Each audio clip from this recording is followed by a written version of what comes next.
because I'm an idiot. Yeah, you need to write. This is the statement that JD should have come in and said. I don't complain about raccoon eyes. I don't complain about the emotional friend, which is funny. Right. I don't complain about artist comedy. This is a valid argument. But when me and Richard are breaking our ass every day, it's about our work. That's what we admire Artie, and we admire your. Congratulations, Robin knows and nobody in the audience does. But that's my point. I was like, at the very least, they could have written this statement for JD. Robin, now you can be our. No. I think the JD bit is working. You really need to give him some notes and write them down so that he can come in and make your statements. These are great, and this is what you're depriving us of on the air. And she agreed she would be our moderator for this. If you don't mind, Howard. Why would I agree to that? Well, no, just to make sure they get their statements out, because I thought they had some interesting things to say. All right, go ahead. Here's my statement. Thanks for waiting till 10:45 to do this. Well, she came in and talked to us right before you did the Cousin Brucey interview. You were so busy, we didn't want to interrupt. The thing is, here it is with Artie in a nutshell. Artie knows how I feel about him, and I know how Artie feels about me, and we do have a good relationship. What bothered me is me and Richard are very passionate, as you know, and insecure about our work on the show. We go nuts over it. We drive Gary crazy. We drive you, Howard, crazy. And we don't mind any of the jokes, any of the ball breaking, any of the raccoon references, any of the emotional friend, which is, I've said a million times is funny, and the roasts are great. What hurts us is that when Artie takes a jab at our work that we're passionate about the show, if he says that our Jack and Rods are redundant, if he calls us fifth graders, if he says any kid could do our prank calls, if he says we take an easy route by using cunt calls, and he comes back and he says that Richard Christie is a hack comedian. We're just up and coming guys, and we respect and admire Artie, and we want to be a part of the family, and we would love his help. So I don't care about anything that you do, and I've laughed over everything you've done, and I applaud the ball breaking, but we are passionate about what we do for the Howard Stern Show, and that's where we feel we're being ribbed, and we're being kind of jabbed at. And we're not mad. We're not mad at Artie. We're just getting hurt when things get said. I listened to this, and this is a quote from you yesterday, Sal. I'll read it back to you. I know, but see, what you're doing is wait a second now. You said you're not mad, but let's find out. Yesterday, you said the following, and I'm just reading from a transcript. I'm not putting anything in your mouth. You said this to Artie's face. Be brutal. I know. You were on those stupid fucking shows before Howard Stern. Nobody knew you. Well, they were stupid. You sucked on Mad TV. You sucked on the Norm Show. Beer League sucks shit. It's fucking terrible. It's a lot of projects to suck in. It was a flop. It was in 18 theaters. It made $250,000 in America. I could shit that out of my ass. For you to tell me about comedy and what people tell me off the air, you have no fucking clue what you're talking about. Okay, now, that is a quote. That's so don't tell me you weren't mad. That's not true. Howard, I never said I wasn't mad. I said it. So compared to the movies you were in, Robin, moderate this. Well, let us say this. Let me finish. What I talked about with them before was that all of the things they did yesterday only caused a big break. It didn't really express how they truly felt. It was lashing out in anger, and they really didn't say to you what they actually feel. So what happened was with Artie taking those digs at what we do, our work, not other stuff, which we don't have a problem with, it festered in us. And we said, we're not even going to deal with Artie anymore. We're not going to let him make fun of our calls and say they suck. Let him say all the shit he says about our work, and we'll just sit in the back and do the best that we can. And then it came to the breaking point when I came on the show and Artie said, you guys are glorified whack packers that won a contest. That was the straw that broke the camel's back. I was personally offended from a work perspective, not a personal one. And the only angle I could take back at Artie was diminishing his work as a professional. That was the only angle. I wasn't going to go beneath the belt. That wasn't my intent. My intent was like, hey, you keep knocking me. I'm breaking my ass every day. I'm passionate about what I do. I love what I do. Where can I go? I could say, well, I think you sucked on Mad TV and you sucked on Beer League. Is that true? No. But it was to a certain degree, maybe. But that was the angle. What is this? Not ridiculous. Sal. It's so phony. It's not phony at all. What is this? See, it's bullshit. No, and that's the truth. And that's that's why we didn't come in earlier, because no matter what we say, we can't defend ourselves. You said all that stuff before I mentioned that you won a contest. Yes, you did. Tell me when. The stuff Howard just read. That's what I said yesterday. Yeah, I did. Then I said you won a contest reacting to that. Right, but I didn't say all that. No, when they brought the wrap-up show. That is true, because on the next page, of course it's several pages later, Artie said that. Okay, but there was several things that Artie said beforehand, which triggered me to say that. Artie, do you mean how in anger I spoke improperly? And when you get mad, you say things that you don't mean, and you try to hurt people like you did to me. Well, and I'm not trying to hurt you. Does anybody else in this room feel that I constantly bash their phone calls? I don't think you constantly bash their phone calls. I think they are super sensitive to your criticism. And so every time it does happen, it's like in neon to them. And they don't forget from the last time. It just gets heaped on and heaped on, so that they are suffering. Every time they do something and you go, that's 5th grade, or why do you guys have to do that? They're like, Artie hates our work. No, but shouldn't the compliments I give them make just as big an impact? They don't hear that. You know when you're in a comedy club and you see the one guy not laughing and you focus on him and everyone. Okay. Right, and we're offended. We get offended if anybody, if Howard, Robin, Fred, if anybody like rags on our work, we get offended by them too. But at the time, they were asking us about you, Artie. We're not focusing on you. Robin has said bad things about our stuff too. Everybody has said bad things. See, I own up to it. If I said it, it's okay. The only problem I have with you guys is a lot of the gay stuff, but your phony phone call stuff is great. Yeah, thank you. That's awesome. But Howard, and we like the gay stuff, right? I was going to say Howard likes the gay stuff. What does it matter what I think? It matters because we. But what do you care as long as I keep you employed? Exactly. Because I like what you're doing. Yeah, but you know what? We respect and love Artie just as much because he is a funny figure on the show. There's no denying it. And Artie does come to us off the air, so we do get mixed signals. But that's what I couldn't understand, how you could be so vicious to Artie. And it's not only off the air. Artie has tried to be an advisor to you. Right. He's taken you under his wing. Yep. He's told you how he thinks you could extend your career beyond this show. He's been your advocate. How could you be attacking him? Because lately, within the past month, I don't know what it is, like when Artie no longer returns phone calls. I know Artie's going through a lot, and I'm not putting the blame on Artie. Oh, you're calling him? No. You're bothering him. No, probably. But Artie's in his own world. He's got his own issues, and I hope they work out. But like, we just feel like there's no communication, and the only time me and Richard hear something like Howard said, like the guy in the comedy club, we just hear the negatives, and we got to a point where, look, we'll just let Artie be, and and we were convinced that you just don't like us at all. And I don't. You guys are very paranoid back there, and maybe I should separate the two of you. Because you're feeding I think each the two other. of you are sitting back there day in and day out, and both of you, I don't think between the two of you have an IQ point higher than 90. I think you're sitting there and feeding each other a bunch of stuff. You're getting paranoid. But that's not true. Don't talk to each other anymore. All we talk about is so much weeing and all of you. But in other words, guys, you see what you're doing here is a very bad thing for the show. Right. In other words, now you're forcing me to censor myself in my head. Not at all. Yes, you are, Sal. Like now I got to figure out what is going to offend you and what isn't going to offend you. Nothing offends me. And that's not. But Sal, clearly something offends you. That's why you're here. Everything offends you. Artie, nothing offends me. Sal, that's not how the show operates. Sal, you're the guy who got on the show by goofing relentlessly on Baba Booey. And they were goofs. But when you ever hear me talk about Gary as a producer, I'm the first guy to say that he's horrible. I say he's a great producer. I only say that once in a while. You're just a flat out. You say once in a while, Gary's a horrible producer to get under his skin. Right. So accept that from Artie. I can. Sal, you've called me a shitty producer so many times I can't even count it. All right, but have I called you a great producer? No. When asked who has Artie called you a great comedy guy? Yeah, from time to time. And has Artie called you a shitty comedy guy? Yeah. She does the same thing you do. I know. Go back there and suck it up. But listen, that's my point. The point get over it, man. Get over it. The point that I'm trying to make is that we respect and admire Artie, and we're passionate about our work, and that's why we were mad. I told you do good work. That's all that matters. But listen to this. Like everybody, you worrying about what Artie thinks. We do this. What we did exactly. I agree with us. Getting upset at what Artie said. Everybody's had that happen to them on this show. Artie's got upset at you for setting him up with that bit when you brought the girl in that like faggot. Okay, Robin got upset. Did I give Howard some sort of edict about not? No, and we're not giving you an edict. Yes, you are. No. Yes, you are. No. You're telling me there's certain things you don't want me to say. No, we're not saying that. We're just saying we get irked at when you say it, but keep saying it.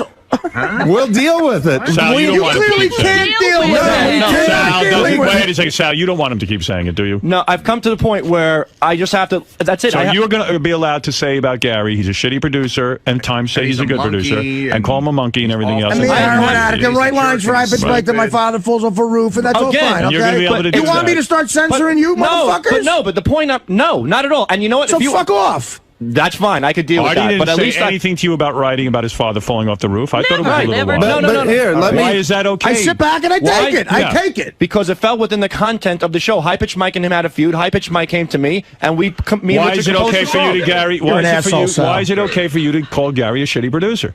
That's to break his balls. But so is it fair to break your balls? Yes. So then why are you telling him you don't like it? Why does Artie do the emotional friend while I'm crying on the couch? Because it's funny. Right, and that's why we do what we do. But then why are you now on the air I'm not the one, right? I'm not the one. No, we're not this. talking about that. What I'm trying to say is that when it's within the content of the show, when you're discussing Artie's drug addiction, when you're discussing his way, when you're discussing, hold on. When what you're do discussing, I crowbar it in? No. When you're discussing issues with me and issues with Richard, we have no problem. I don't have a problem. You have a problem. Makeup, you know what your problem raccoon, is. Your problem, emotional friend that you came on to. I have no problem. Gary dancing around me with a. Wait, let me tell you. You know what your problem is. I've never complained about any of that. Your problem is when Artie says that you're a shitty comedian. Yes. But you say Gary's a shitty producer. But it's How is that different? It's not a comedian. I know I am green at comedy. I've admitted it. I'm talking about the problem. I'm talking about the work that me and Richard compose for the show. So what does Gary do for the show? Yeah, but it's different. Why? I don't know. I can't Why put is my it finger different? on it. You mean your work for the show is different than Gary's work for the show? In other words, when you say Gary's a shitty producer, isn't that the same as Artie saying you guys are shitty, phony phone callers? Yeah, but you could see. But first of all, that's not what I'm saying. What do you mean? I can't see past that? You can see the difference in that. I'm playing your call. I know, but I don't see a difference in that at all. Can I say something? You got to suck it up. We're not talking about that. We're talking about Artie. We feel that Artie jabs a lot of our hard work. Artie jabs your hard work, and you jab Gary's hard work. But let me say this. Wait, don't nod your head. You don't know that you jab Gary's hard work? I make fun of him. It's a goof. It's a joke. It's a goof when you jab each other's hard work. We think that Artie's being because sincere. You're paranoid. Right. I mean, Gary's healthy. Everyone here's healthy, but you're not. Right. So then get healthy. Go see a psychiatrist. Well, that's what I said. Hey, the opening of my statement was it's because of our insecurity and our paranoia that we got upset. You don't think I have insecurities about comedy? Every performer on earth has. Everybody here has. We do. I think that. I want to run something by Sal because this is one of those things that I thought was, maybe humor in your mind, but not to me. The week you were in for Get John's Job, right? Howard and I had some incident. There wasn't a piece of paper in front of him, a cart that he needed or whatever. And we got into a fight and everything and, like a real thing. And you walked in and you go, here's the problem, Howard. Gary's a horrible producer. Right. And you know what? I wasn't finding humor in that. I dealt with it. I wouldn't even know if I'm going to have to deal with you forever. It was funny. It was funny to them, and I took it. Sal, it's funny when Artie busts your balls. It is. It's great. Like emotional friend. Stop whining about it. No, not emotional friend. Don't confuse it. Anytime he breaks your balls. Okay, if he's breaking your balls about your work, See, but I know it hurts. now I have to edit myself in my head. No, don't edit. We just thought that you hated us and hated everything that we did. Well, don't edit yourself. All we're saying is when you say it, it hurts, but we'll deal with it. No, you're not dealing with it. We are. You guys asked us. No, we are. The reason that all this came up is because people are putting up notes saying these guys are back there freaking out. Maybe once every 2 weeks we get mad at something that Artie says. That's pretty often. I'm saying maybe that much, but we're not back there stewing. I'm thinking back to when this started, probably. The time I pointed out that maybe some of the phone calls always had that theme of interrupting. And let me say this. That turned into a funny bit. It hurt a little bit at the beginning that you said that, but it turned into a funny bit, and we dealt with it. So don't censor yourself. You can rag on our stuff every day, but there's no way. Howard, being a human, Richard's giving me permission. Yes. So he's giving me permission not to censor myself. Right. Exactly. You think I'm waiting for that permission from you, you dope? No, but I don't want you to think that we want you to not talk about us. But the problem is if I continue doing whatever it is I'm doing, once every 2 weeks, you'll have a pussy powwow, and I'll fucking... You're here to encourage Artie to keep ragging on you. Yes. Is that what you're saying? I'm Sal, that's what you're saying. That's fine. Done. Now get out of here. One thing. Our defense is we're human. We're not made of steel. It hurts a little bit, and that's all we're saying. It hurts all of us. You think it's funny? You think I get a laugh out of high-pitched Mike saying follow your dad and I know, but when you say on the air that you're pissed about that, that's all we're saying. That we're human just like you guys, and we get hurt. Okay, so stop making those jokes about my father. Stop making the jokes about her. But we're not telling you to stop. I'm not a fag. I don't care about that shit. Wait a minute, hold it. I don't want this to end before we determine, are you going to barricade yourself in your little studio? No. Or will we have some freedom of movement around in the office again? I never gave up my freedom. Here's my they've been closeted closeted for a couple of weeks I tell you, now. I like them. They've been closeted their whole life. Howard, let me ask you a question. In the history of the show, with 24 years, right, for all the shit that you ever said about me, have I ever come to you and told you not to do something or told you that it hurt me? You just fucking man up. But this all Everybody started. in the office knows how you feel, so it's clearly you're telling someone. Right. No, but we're not coming to Artie and saying, hey, stop talking about it. You're going to other people. We didn't go behind my back. No, we're not. Richard, and In all fairness to these guys, talked behind your back. Jason revealed that. They didn't. Yeah. Okay, but still. And what Jason... Everybody else knew how they felt, Howard. I'm telling you, we all knew. Right. Jason repeated verbatim, but we all knew this was going on. The fact is, I'm weirded out by you having a discussion about me on any level. We're not having discussions. I don't talk behind your back. Jason came in and said it. Jason made that up. No, he said he was bringing up when I was mad about you ragging on me at the roast, but that's something I talked about on the air. I am clear now on this. I'm not. I hope that, well, see, there's still some feelings out there. They'll have to be ironed out. They'll have to be ironed out later. That was all very destructive. All right. But I understand what's going on now. The boys are saying they are hurt, they're human, but the fact of the matter is they recognize it's this Howard Stern show. We need somebody who speaks stupid, because I can't interpret what they're saying. I'm interpreting. I speak stupid. Well, let me make it clear. I'm not mad at Artie. I won't stay mad at Artie. I'm not an angry guy. I love everybody on this show. I love my job, and I'm going to continue to have fun and have the greatest job in the world. And continue and not keep to do coming up with those great ideas. Don't do drugs and ruin your creativity. I'm not going to do acid and ruin my ideas. If you make another statement like that, I will promise you not to goof on it. Right, Keep goofing on it. Could you imagine? My final statement is, Artie, I hope you accept my apology for going overboard in a state of anger. I didn't mean it, and you can certainly do what you want. And I'm glad that you made us aware that they are just jokes and we are overly sensitive, so I apologize. And how is Beer League? Beer League's okay. Being honest. I mean, that doesn't mean anything. I mean, it's my opinion. It's okay. That's right. Okay. And I did wish Artie success on that. I'm glad he had that I can't wait moment. to see the movie you make. I made Robin's Meat and Vegetables. Yeah, that's great. Yeah, I got a standing ovation and people applauded the whole time at the theater. You're a dope. That was funny, Artie. You're comparing that to my movie. You're an idiot. No, it was better. Meat and Vegetables was better. It's not a comparison. I really don't like you. I hate your guts. All right, thank you. I love you, Artie. No, you're a fucking jerk. You're a phony faggot. Because I compared Robin's Meat and Vegetables to No, Beer just League? because everything about you's phony. You're a dummy. I'm phony. You're a dummy. I don't like the two of you. Stay away from me. Robin, I thought you came to us to come in because it's going to be better. This show's about honesty. I don't like either one. I'm being honest. I said it's okay. Beer League's okay. I'm being honest. Nobody cares about your opinion. If I was a two-face, I'd say Beer League was good. But nobody cares about your opinion, Sal. I don't care about. I'm making my final statement. He asked you as a joke. I love you. I hate your guts. Is there anything we can say, Artie? No, I don't like you guys. I'm honest. I'm not like you guys. I really don't like you. Why don't There's people I don't like in life, and you're two of them. Has it always been like that, or just now? Well, I mean, no, the last couple of days. No, of course not. The last couple of days, I've seen you for the fucking serpent pussy homos that you are. Go have another pussy powwow about it. Artie jabs at us. We don't think he's not kidding, you fucking fags. Hey, what about when you got mad at Howard? You've gotten mad at Howard. And then I went to him and said, listen, you know, I got to go on the wrap-up show and bitch about you for an hour and a half. And then well, you did. You complained about it on the wrap-up show the day that he brought the chicken for you. You don't see what's different about this, you idiot? No. Yeah, it's like talking to an idiot. It's not different. It's something that Howard did that upset you, and you've talked about it on the air. Well, Howard acted me and Howard acted the way you two are acting right now. You know what I'll do, Artie? This weekend I will rewatch Beer League and give it a second. I promise you. Sal, I'll give it a second chance. I'll have some beer. Sal, I want to tell you something. I don't like you on any level. Okay, and I don't care what you think. I don't care what you think about Beer League. Jeez. I really don't. I really don't. You're a dummy. Who pay tickets to see it. A lot of them say they like it. Maybe they're lying. Maybe they're lying. I don't know. So I will make a sincere attempt. I saw it in the Sal, if it wasn't for nice the job, show, Robin. Sal, you will never work in this business ever again after the show. Ever again. But you know what? Because you're a nothing. But I'm on this show. But this is my... Yeah, but this show's going to go away, and you'll be a homeless asswipe. Well, I'll be... I can deal with that. You suck. So, Artie, do I still get the 𝗛cie hotel room? No, I'm sick of giving you guys handouts, too. Artie, you want your Beer League DVD back? No, Sal, I don't like you. I know, you made that very clear. But I don't like you at all. No, I don't give a fuck. Hold on, you just called us dopes and idiots for fun. If you come to me outside with this bullshit, I'm going to drop you. And then I'm going to fucking punch you in the face. What? Oh my God! Whoa, what are you doing, All right, Artie? let's end this now. that's enough. What happened? I missed it. Maybe you should go. Artie just nailed Sal with something. What are you doing? Artie. Artie, why would you do that? What are you doing? What is that? Hey, Artie, easy.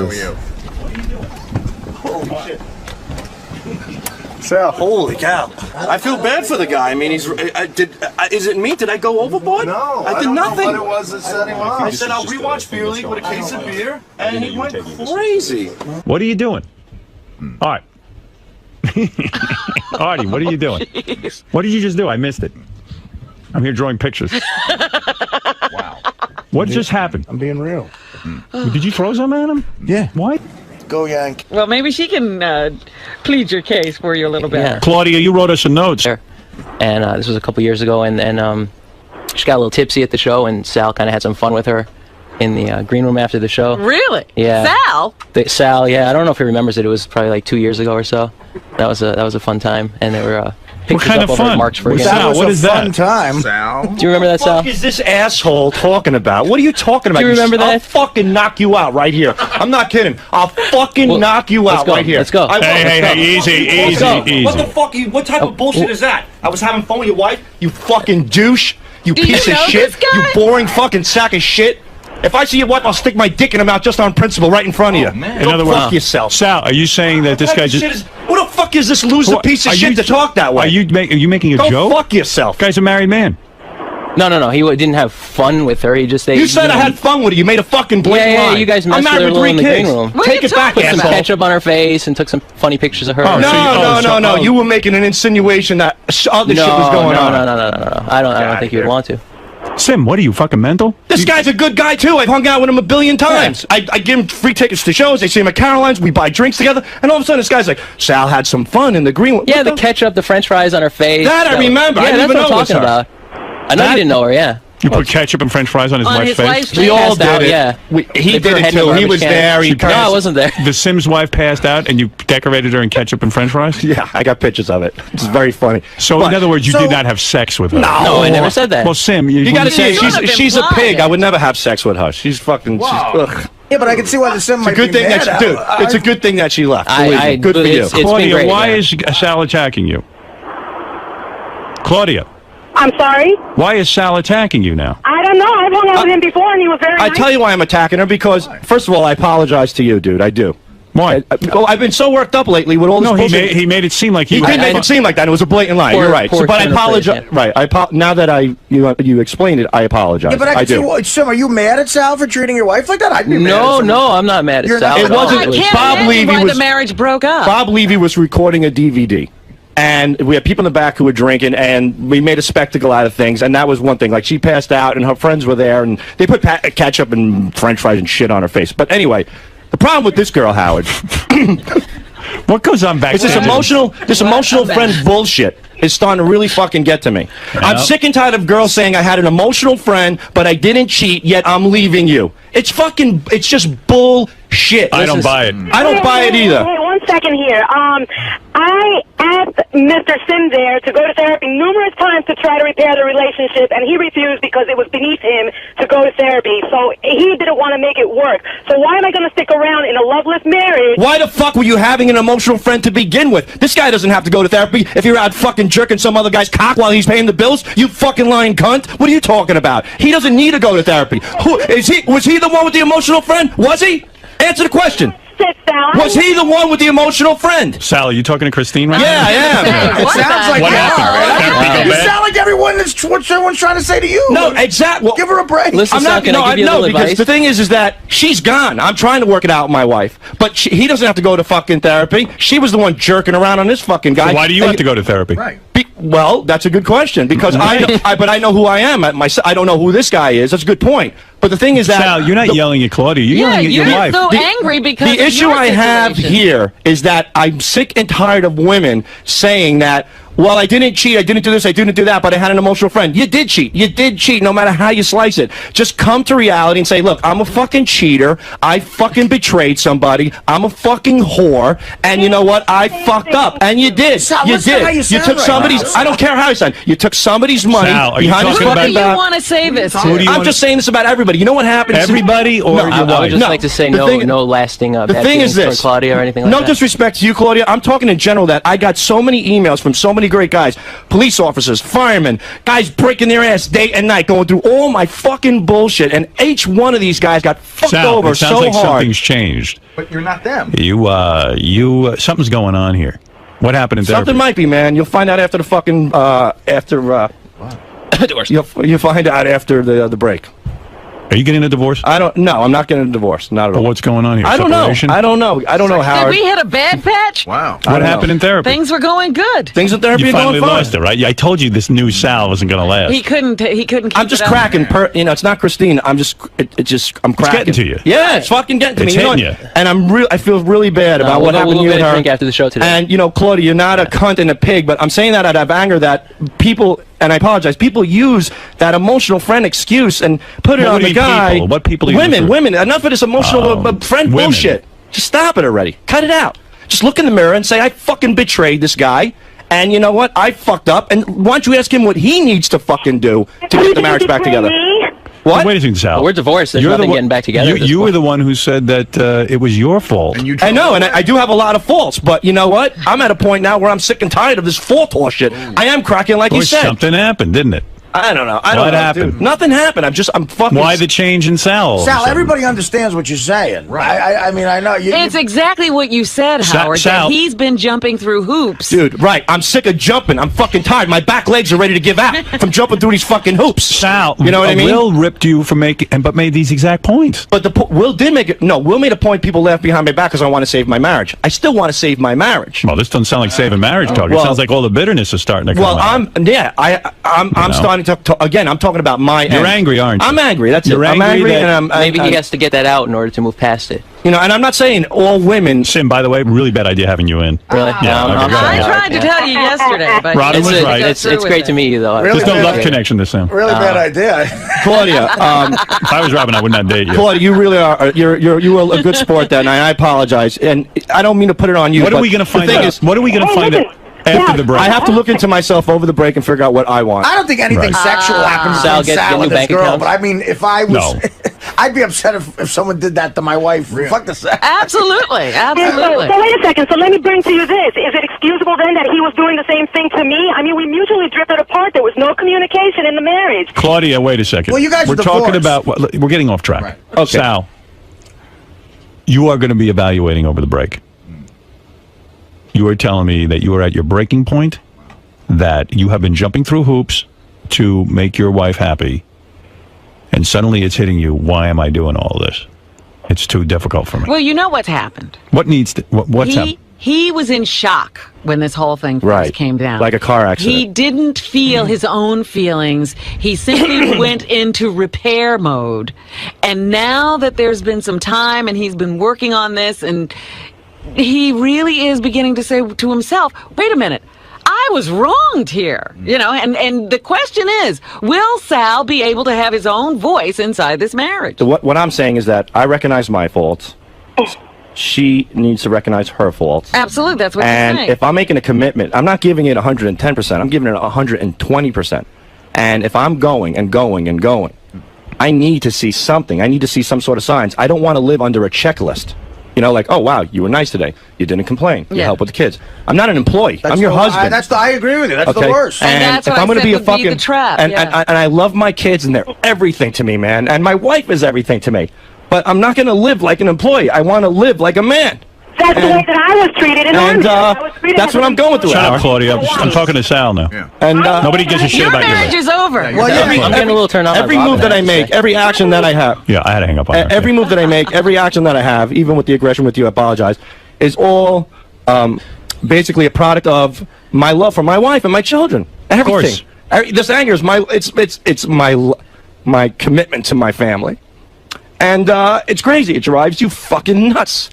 And I don't know what to do, Howard. But you know what? I'm not going to be a doormat either. I'm not going to live that way. You know, I just want to give my family the best I can. If that means I'm out the door, then I'm out the door. And if it means we can work it out, then we'll work it out. That's all I could do. That's it, man. I just want to make it work, brother.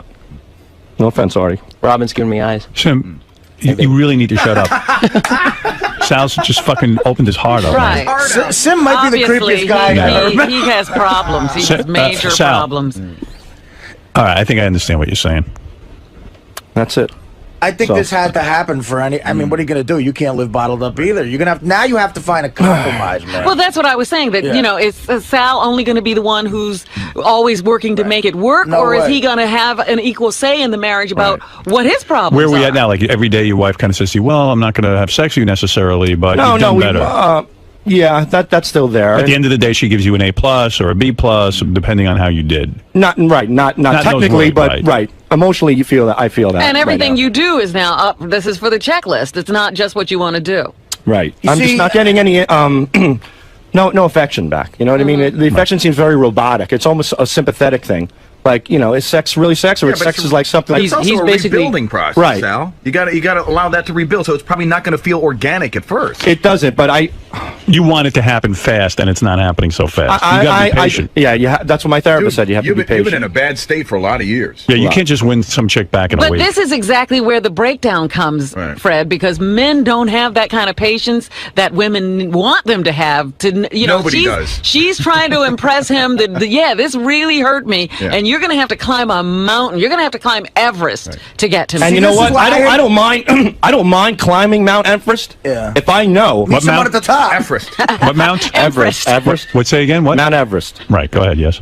I don't mind climbing Mount Everest, provided that I know that my wife is like a foot behind me, ready to save me. No, she's at the top. Yeah, exactly. That's you know, where with a foot hanging right out. now, she's watching you. So that's it, man. And you're saying, look, could you throw me a Sherpa, something? You want to know something? Your wife isn't feeling love for you right now, maybe. And the fact is, you're going to have to do a lot more hoop jumping in order to win her back. That's the deal. And that's the way it's going to be. But when 6 weeks goes by, and you know, 6 weeks. Yep, 6 weeks. I'll tell you, she'll tell you this has been going on for years with her. No, but I'm saying within the past 6 weeks that have gone by, and it don't work that way. I know I'm putting a lot of energy in. It's hard. That's why I said you're going to crack. You're not going to be able to do it. See, that's why I hate to bring this up. I'm not going to crack because of what happened after my bullshit with the heroin. Dana had every fucking reason to be pissed.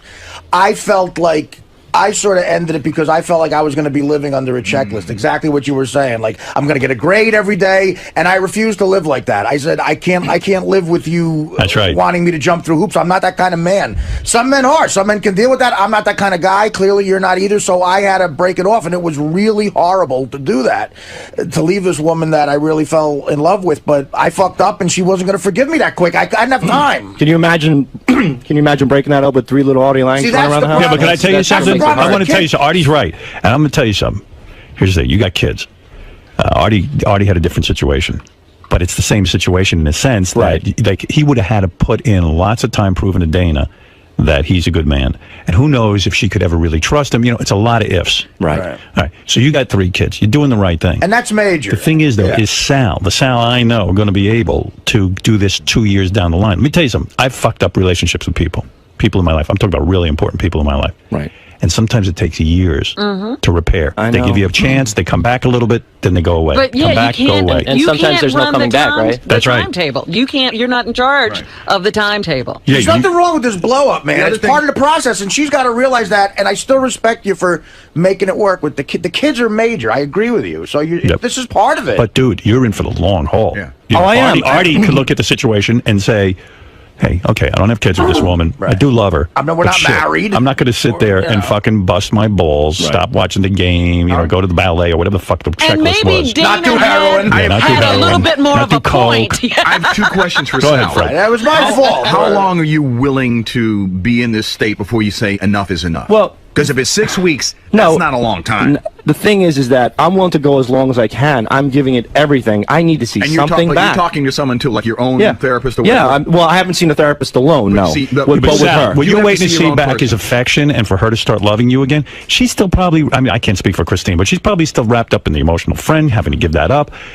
In order for you to become that guy, the new exciting guy in her life, dude, it takes fucking years. And you're going to have to give up your looking for results. Yeah, forget the results. Yeah, you cannot like a whole new relationship. Starting this. Yeah, you got to woo her like she's some chick you just met, and you're Like trying to win Pam her. Anderson. Yeah. 20. And believe me, Howard, I am, man. And you got to keep doing it. And I'm doing, you know. If you can't handle it, that's when it's all going to fall. You know how apart. women you like got to ask yourself how committed you are. If you're already looking like, you know, like there's a limitation. Well, it's not. It's not. You know what? It's not a limitation, Fred. It's a frustration. Frustration is setting in. You're frustrated. And I blew up. And I blew up here because I don't blow up at home because I am at home. You know, I'm Mr. Mom and the happy daddy. You know, I'm leave it to be. But let me ask you something. Do you feel? Let me ask you a question. This is a good question. I'm glad it was me.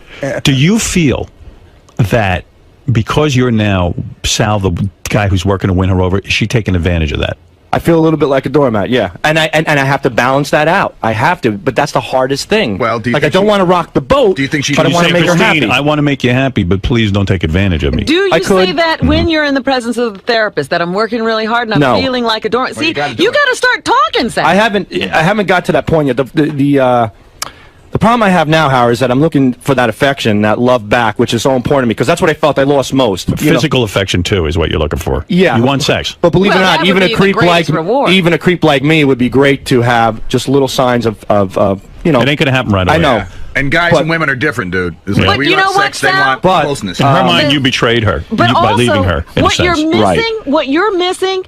She would love to see that this is getting to you that much. She would love to hear that her reaction to you has an effect on you. Well, in therapy, I said that. We went out Saturday night for dinner. So I tried to do so. I really tried, believe it or not, to look as good as I could. I mean, I really put extra effort. I spent more makeup, everything. Really, Hide literally. the raccoon eyes. Everything. The raccoon eyes. Trim up that magician beard. Extra moves. I trimmed down the magician beard. I got a new groomer from Sharper Image. I'm not kidding. You guys hit it all on the head. And I looked as good as I could. And she watched that your asshole was so. I wet wiped it after a crap, you know. Right. Up the sphincter hole. Cleaned your foreskin. By the way, Beth said to me the other day, I'm going to get a new bar soap. I don't want because you probably had that soap up your asshole. And I said, so what? Right, that's what soap's for. Wash it off a little. A soap don't get dirty. Right. Separate soap. Yeah, we're down to separate soap. See. So I told every woman there's a majority of the things in this apartment I've had up my ass. Right. Go ahead. So I do it all up, you know, and then boom, she looks spectacular, and I can't wait to tell her. She really does. She looks stunning, and I want to say, honey, you look beautiful. And first thing I see, I'm ready to say that, and she says to me, what? No T-shirt tonight? First words out of her, you know what I mean? All right. And I'm like, you say no, honey. I purposely didn't because I know you don't like it. And I wanted to say. And here's frustrating Sal here amongst friends. I want to say, oh yeah, did you say no fucking T-shirt to that other fucking piece of shit behind my back when he walked out with his fat fucking ass? Did you say no T-shirt to him, huh? While I'm working all fucking day? No, you didn't say that. You're probably busy on these going. You didn't have no time to look at a fucking T-shirt. That's what you probably wanted wiped to your say. mouth off on that fucking T-shirt. Well, that's what I wanted to say, but that's not the right thing to say. How do you know? Of course, it's how do you know he wears T-shirts? Probably doesn't. Yeah, but listen, probably a lot cooler than you are. So I go to therapy. The wondering if there was physical involvement. Okay, was killing you. But then the insecurity. But the thing is, he's now up to the point of it does matter. The thing is how it's created a tremendous amount of insecurity on me. I go on the road. I have women hit on me. I told my wife that. I have women blatantly say. I've seen it. And the thing is, and I turn it down, and it's hard, and I let my wife know that. And here I'm trying to look as good as I could, ready to tell her she looks beautiful. And then you realize that these women would adore you too. Right, and they would, you know, and they don't know the real me, but maybe from the show or whatever. But it's just nice to know that somebody there is willing to be physical with you. So instead of being physical with them, you put ketchup on them instead. And French fries, right? Yeah. Because you're angry. But that, so I said to the therapist, I say to the therapist, I've developed a tremendous insecurity with her. I'm living in a house with somebody I love, but I feel kind of like not worthy around her anymore, you know. So it's a combination of all that, working hard, and then on top of working hard, not feeling like your wife is attracted to you. I feel like fucking Quasimodo in my own home. Yeah. You know what I mean? I hear you. So Howard, it's tough. The question all the guys have out in the office, which is what Will sort of brought up on the wrap-up show, maybe it was a little harsh, is your wife taking any level of responsibility in any portion of this? Yes, she is. It but sounds again, like you're I can't, carrying it on your shoulders as a gentleman, alone. As a gentleman, as a father, and a family man, I can't answer for her without being here. I can only express my frustrations. Is she taking some responsibility? And the bigger question to me, a small amount. Is she taking enough responsibility for you? That's the question. He just said no. He said it's a small amount. See, that's a problem. Right. Well, that's why I'm here, Gary. I don't believe the guys in the back room stopped laughing long enough there. I think I have a pretty good question here. Who suggested you guys go to therapy? Me. Oh. This is what happened. The day I busted her, I said, here's the deal. You can either leave with him, and I'm going to leave now, because I'm not going to live like this, or you can give him a call, end it in front of me, and we go to therapy to fix both of our lives up. Right. And how did she react when you told her to do that? She said, fine, I will call him, and we will go to therapy. So that's... But didn't she ask the therapist? Didn't she ask you in therapy she wanted to go back and things with him in person? Yes. Yeah, that's ridiculous. And she felt like I felt like a father figure instead of as a husband, saying that, you know, I didn't. What husband's going to allow you to go back with some guy and then break up? And you know what? Are you sure there's no more contact with her, with that guy? I hope not. Are you sure? You're not sure? No, I'm pretty sure. But not sure. You're never sure, but according to everything, that's what's killing it. Right. And to me, you got to see if it's not. You know what's killing me? It's just the trust issue is harder now. Right, of course. So you're never ever sure. And can I just tell you I'm 99.9% sure right now she isn't, but you're always going to live with that fucking thing in the back of your head saying, you know, is it happening again? Hold on, Sal and I talk, and I would never say anything that you wouldn't want to say, but there's things that Sal has told me that don't make him as positive nothing happened. Do you know what I mean? Oh, okay. So that doubt's in his head. And I always said to him, unless the therapist, unless you and your wife and the therapist, like, to me, I don't do therapy, but that's got to be the first thing. You got to get it on the table. Yeah, you got to come clean in therapy about your feelings. And I got to tell you something. You know, this is going to be a tough one to put together. Because You're I working see that hard. Sal is trying to be Mr. Perfect. Everywhere, even in therapy, I'll bet he's trying to say all the right And don't be things. so perfect. And that's not how you get talk there. about how you feel. Talk about how angry you are. Sometimes it's okay to give your feelings, even though you know they're wrong. Like this is how I feel. I'm not saying it's right, but that's how. But the problem is, therapy is to teach you how to work through your feelings with each other. But like last week, I was in therapy, and I started snowballing, and I had the ball of emotion going, and there was an explosion, and time went up, and we were erect till 2 in the morning. I slept for 2 hours. And sometimes I find that those issues to me, maybe they're not worth it. How about this, it's so Sal? draining. Sal, what do you say to the therapist next time? You know what? That kept us up till 2 o'clock in the morning. What are we supposed to do when we get to a point like that? Yeah, ask those questions. Boy, Robin, you should be married. Robin, no wonder the sim wants us. I don't know. See, but you're trying. Robin, can I go out to dinner with you? See, I think Sal's trying to give. You're trying to, as a man, it's so hard for us to figure out what she gave up and not having this emotional friend. Like, what was he supplying? A lot of men can't figure that out. So you're trying to give her your version, a guy's version of what an emotional friend is. A lot of times we don't fucking know. Who even knows? Like, you're going around acting all wimpy. Thinking that's what she wants. Like, you're acting like a girlfriend to her.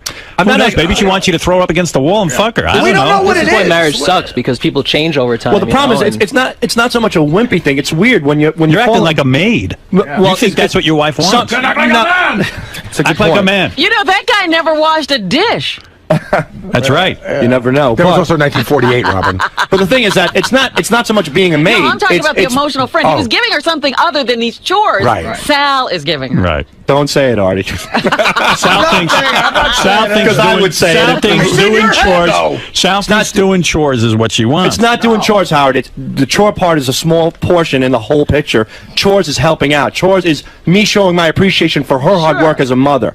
Okay, that's my point. So I'm contributing there. Like, give me something still, back. What was that emotional friend doing? I don't know. He was listening. That's what they want us to do is listen. And one thing women will never understand. I fell in love with Christine. I saw her in the high school cafeteria in my college, and I said before I met her, that's the girl I'm going to marry, and I did. It was my heart speaking. Anybody else at this point in their life, and my wife's an attractive lady, will fucking piss in her ear until she comes in her shorts. They'll say whatever it takes to get down their pants. It's a fucking cheap, fucking manipulative. So maybe you need to say whatever it takes to get in her pants. But don't you think it's your job to develop a trust with her? Guys are always going to say shit in her ear. But Gary, I am. No, I know. I am. I mean, I'm doing everything. I'm giving her the trust. I'm laying off of her. Sometimes I deliberately stay away, Howard, just to give her that. See, this is going to be weird to you, but she wants a guy who's going to agree with her that you're a big schmuck. Exactly. So why don't you agree with her that you're an asshole? She knows that. I did agree. We laid in bed that night, 2 o'clock in the morning. I said to her, you married an asshole. That's good.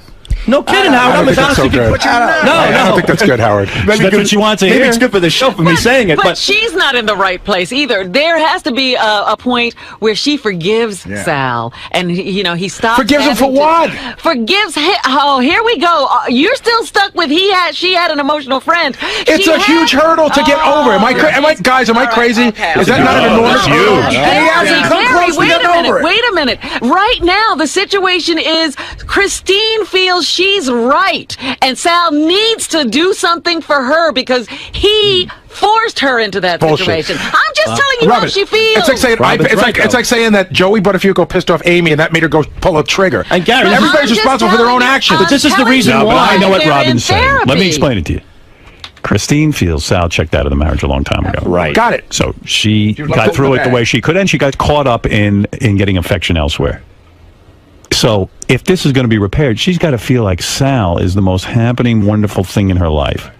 And the fact of the matter and is, the only way she's going to get to that is to forgive him for abandoning her in the first place. And Sal's going to have to forgive her. Right, but doesn't it have to go on together? It doesn't sound like finally the fucking guy is coming to the realization that he's angrier than he thought he was. Right. He's just starting to come around. Right. But you know what, though, Howard? You know what, Fred, Howard, Robin, and Gary, and Artie? The truth of the matter is that if she gave me something back by now, Howard, I wouldn't have this frustration. Yes, but she's still not in a place where she can. That's she what I'm telling you. considers staying with you is giving back. I'll tell you what Sal said earlier. It's probably one of the most painful parts of a marriage because I've been down that road. There's nothing. Dude, she wants to be with the emotional friend. She's just staying there and struggling with you is her giving something to you. That's the way she sees it. I know how these broads think. Oh, I know. They're all crazy. But she's not crazy. I know. She feels she's given up something for you. I know. She's given up a real shot at happiness, maybe. And you feel the same thing. So the fact that you're doing this with the kids, and also you guys have a sense of history, and also you're madly attracted to your wife, that's all good shit. So go in there, talk to the fucking therapist, and get through it. And the fact of the matter is that if you crack and you can't take it anymore, and you can't take being a different kind of Sal, it ain't going to work. She wants you to... But you also have, when you say committed, really mean it, or just say I'm committed for the short term. I'm not going through the motions, Robin. I'm not saying that. I am committed. But you keep looking around to see if you're making progress. Dude, she ain't. Let me tell you how bad this can get. You think after 6 weeks it was going to be all fixed, right? Let me tell you something. Like gonorrhea. Like you figured, like in 6 weeks, okay, she's going to blow me, this and that, the other thing. It'll be on. She might even be saying to herself right now, you know what? I'm not going to blow this guy. I don't even. You know what? Maybe I want him to leave. You know, I don't know what I want from this. She's also trying to sort out what she wants. She ain't ready to start. This is all new stuff. She ain't ready to be, hot for you. So the fact of the matter is, go to work every day and torture yourself until she figures out what you want. That's what. So it might be like in the next year, it might be like, all right, we had a couple of good nights. She blew me. I ate her out. Then, like a year from now, maybe you'll get a little better. It could be. You're talking about. You know how it happens? Long term. It happens when you don't expect it. Right. That you'll put in the time, you won't see any progress at all, and then one of these days, you two will have a great night together. I know a dude. It'll shoot you light years she said ahead. that. Robin's right. She said that in therapy. That's right. She goes, I don't want fabricated, manufactured lovemaking. I want it to be natural. She doesn't want a timetable. Let me tell you something. Yeah. I'll tell you how this can go. I don't want a timetable either. I want to fuck it now. Yeah, but I know a dude. You like to get it right out of the way. His marriage was shitty. His whole marriage. It wasn't until he got about 60 years old, the two of them rediscovered each other. I'm not shitting you. And he goes, this is the best thing that I stuck it out with this broad. Because we look crazy about each other. What are the odds of that, though? A million to one, but it happens. It happens. I know, and it's like a lottery winner. I've spoken to people, too, that has happened to. Like, people who I've known said, guess what? 3 years ago, we were in your boat. I'm like, you two? The most lovey-dovey? And it happens. And that's what I'm shooting for. All right, but, dude, you got to be in for the long haul. Like, Artie hit it on the head. Dude.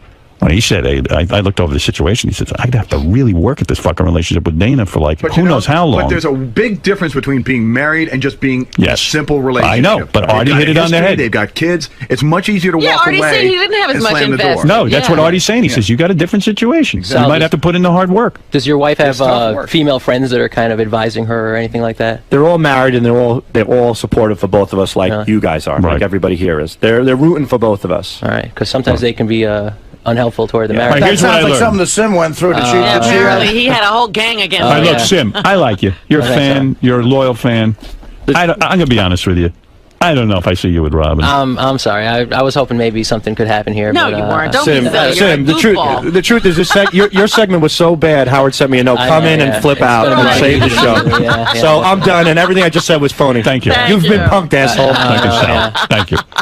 Wow, he was. It took me a little aback at first. I wasn't quite sure what he was going on about because I really didn't mean anything, bad. Or when I said that they had fun, my ex-wife, because they kind of stuck her head in a garbage can and put some ketchup and mustard on her, and it was, But that led to an entire blow up, an entire segment. Yeah, he was really just. His eyes were watering, and you could see him kind of choking up, and it was moving, yeah.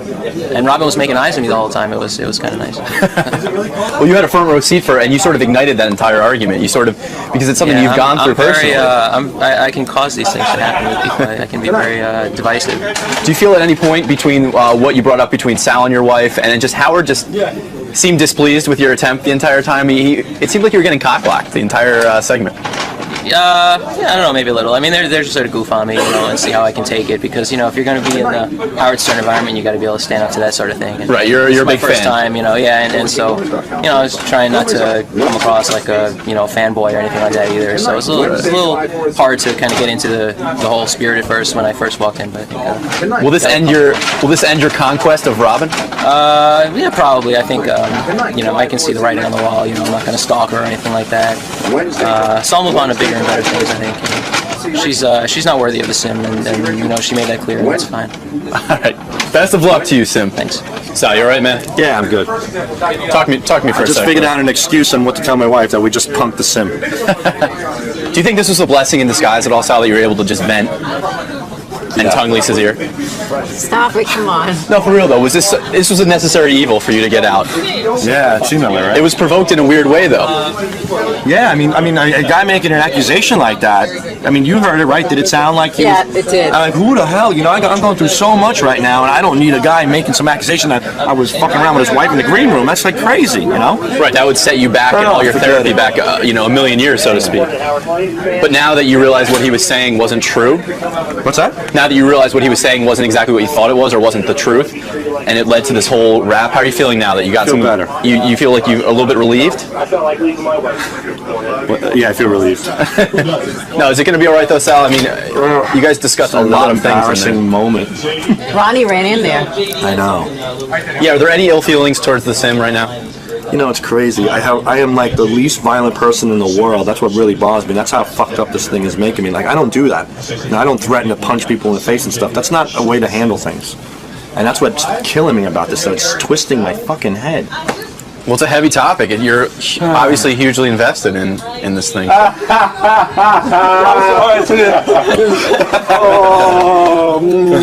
Gary's a good man. Gary's my Baba Walters. Baba Walters. I'm old and shriveled? No. That was a tough one today. It was a tough one, but that's good. It is. It's a good thing. You gotta be upfront with yourself. This is that's what Will was trying to say the other day. And he said it, and he said it in a very hurtful way. Right. And that's why it didn't sink in at first. But that's what he meant. Like, you're doing all the work. It feels like it's okay. And I know you've been saying that a lot. And but it's like what I said there. Even if you know you're wrong, like you can say, "This is the way I feel." I know it's not right, but it's the fucking way I feel. It's okay to say that. Right. So, Gary, this was a blessing in disguise in a weird way. I think so. I asked Lisa, really do. I want to ask his opinion. How would you think Christine should take today's segment? Well, she's probably not going to take it well, but she's also probably, you got to let her understand that it was unintentional and that it's from the heart. It's the way that you feel. Maybe doing it on the air wasn't the best way, but maybe we triggered it by insinuating. Right. So maybe we can take this into therapy and use it in a positive way.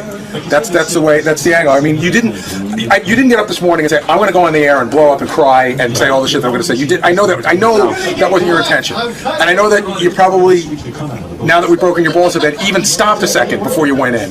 But you couldn't help yourself. It happened, and again, it's how you feel. I mean, you can't hold back how you feel. On him. Because he's got big fat arms and that crazy watch he was wearing looked ridiculous. Yeah, and he often wears shit that looks like that. So the one guy I could think, and he saw it, he was like, "Oh my God, he loved it. I'm putting this on right away." I feel like Cinderella. The battery doesn't even work, but I've still been wearing it. I love it. Oh, so just I'll get the battery changed out. Yeah. Oh, you had it so long the battery ran out. Yeah, in fact, I had taken it to a jeweler and got the battery all worked up and everything cleaned and all that, and I guess it ran out since then because for a couple of bucks they'll just. Oh yeah, we're right by Jewelry Row. So. I feel bad giving you a watch that doesn't work. No, it's great. I love it. Thank you, Howard. Hey, look, he's wearing it and it doesn't even work. And then I was thinking, Sal will get jealous and. You better go back to that drawer and see if there's something in there for him. No, I emptied it out. No pee porn for Sal or anything? No. That was the drawer. Look at him. He's so happy with it. Yeah, it looks good on I think it looks cool, yeah. All right, man. Go ahead. Go sit and if someone asks you the time, tell them, make up a number. It's 10:15. Thank you. Thank you. Yes. Anything else? Yes, fans of the rapper called 𝗦𝗄𝗿𝗍 have started an online petition to get the artist on the Howard Stern Show. Ronnie wants to say something. What do you know? When you gave him that watch yesterday, you know how a horse prances around, like showing off everything? He was prancing around with that watch yesterday. Unbelievable. Oh, really? Look what Howard gave me. Oh, really? Oh, Sal must have been crying his eyes out yesterday. I didn't want to even, I didn't think I thought Richard would know enough not to make a big deal about it. Oh, he's prancing around with that thing. Forget about it. I went on Twitter.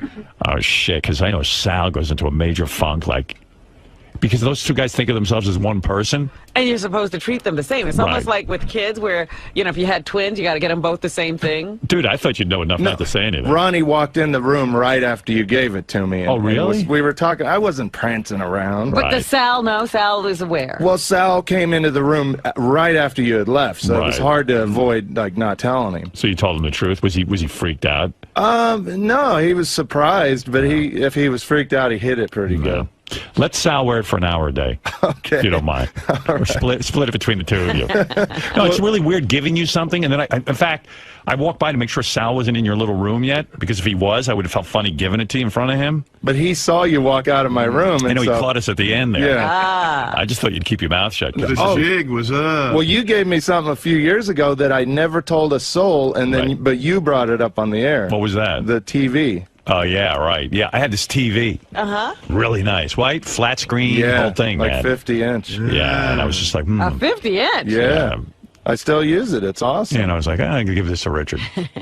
You know, he's doing a good job, and he's a good dude and everything. And then I went, oh, shit. Then I got the whole Sal factor, you know. This is your second gift? Yeah. No, you did something nice for me, too. No, I know, but I'm just saying. You got me a rotisserie. Yeah. It was about the size of a shoe fucking box. Don't Went feel, right in the garbage. Don't feel great. What was the rotisserie? Oh, somebody must have sent it in. Yeah, somebody sent it in. I got the same one, You too. told me you wanted it. You know, it was nice, but as soon as I brought it home, I have to tell you, my wife goes, where are we going to put that? And I'm like, up your ass. And then I went, you know. I just said, do you guys want this before I throw it out? You gave me one, too. Did you ever use it? I think I did, yeah. But then we moved, and I haven't got to set it up again. Yeah. And when I gave Richard the watch, I just knew it would look good on Richard. No, I don't like watches. Right. As a matter of fact, I bought Richard a watch for Christmas as well. Yeah. Yeah, so he's big on watches. Do you have some makeup or hairspray for Sal? Yeah, Sal or a bar of likes soap makeup. for you, you redneck hillbilly pile of shit.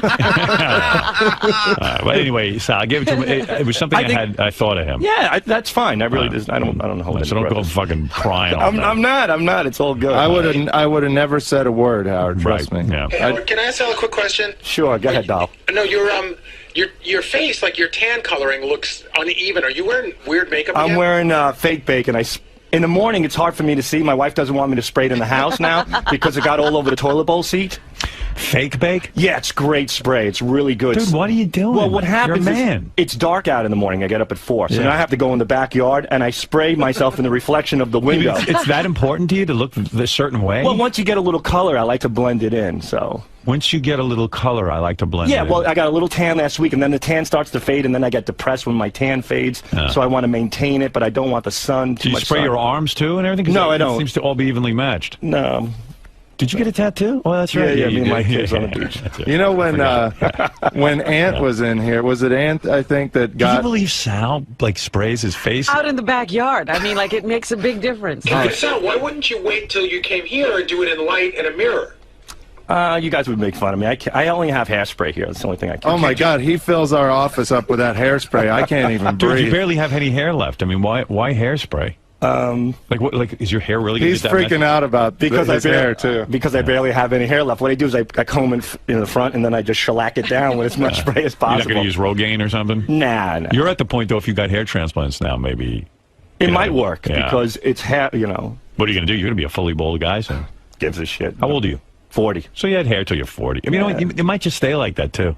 I think it will. They say that at the age of 40, it gradually gets less and less as far as falling out. Yeah. Like my brother-in-law lost some hair in the back, and I just figured he was going fully bald, and he just lost the hair in the back. He never lost it in the front. It's weird. You know? I'm losing my hair, but I got a watch. Distracts people. It's so depressing when you go to the hair salon, too. Because I remember they used to dig away, like, you know, they would take a weed whacker to my head, and it would just grow back like a chia pet. Right.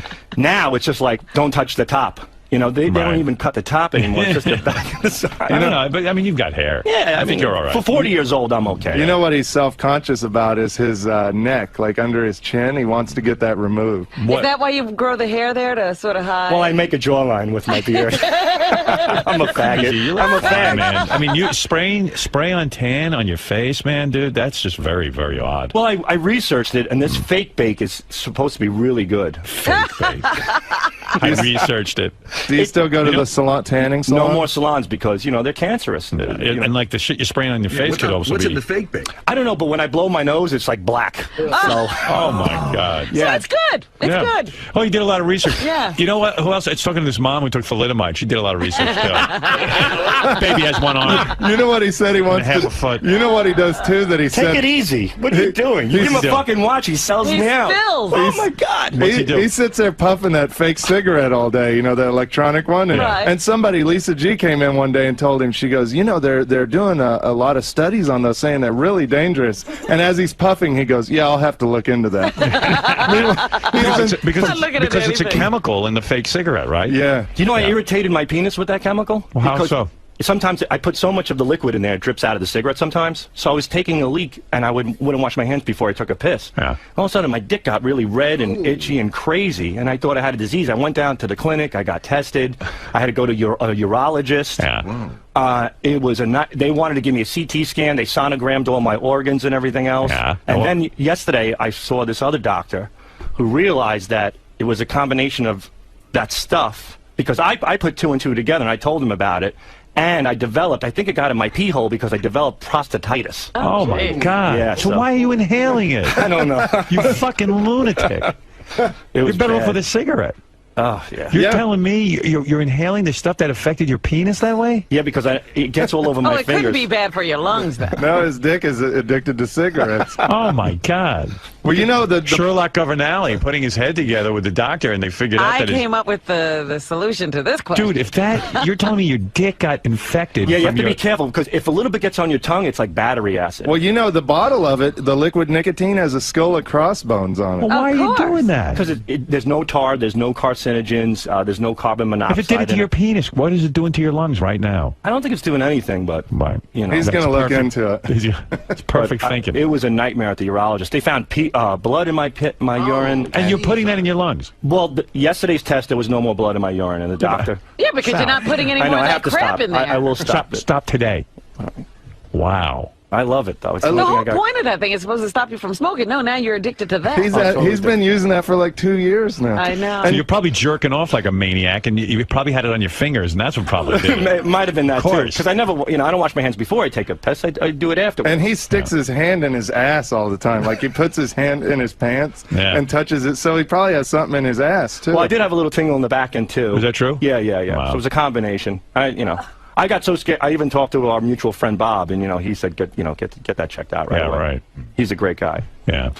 At least with the cigarettes, he could only go down and smoke one every once or every couple hours. Now with that other thing, he puffs it. Yeah. Well, what a moron! I smoke. I mean, really. I smoke it in bed, and one night my son Antonio came into the bed, and I had it in my mouth, and I blew it out, and there's a big cloud of smoke. He goes, "Daddy, what are you doing?" And I don't want my children to see me smoke. It actually smokes? Yeah. Yeah, it's like a fog. Big clouds. I see clouds of smoke coming from his side of the desk all day. But it's this chemical. Yeah, it's not smoke. It's vapor. It's called propene glycanol. It's what comes out of a fog machine. Yeah, discotheques. Oh, that's awful. Yeah. Well, I never seen a DJ drop dead. So come on, but, you're inhaling it directly. I mean, well.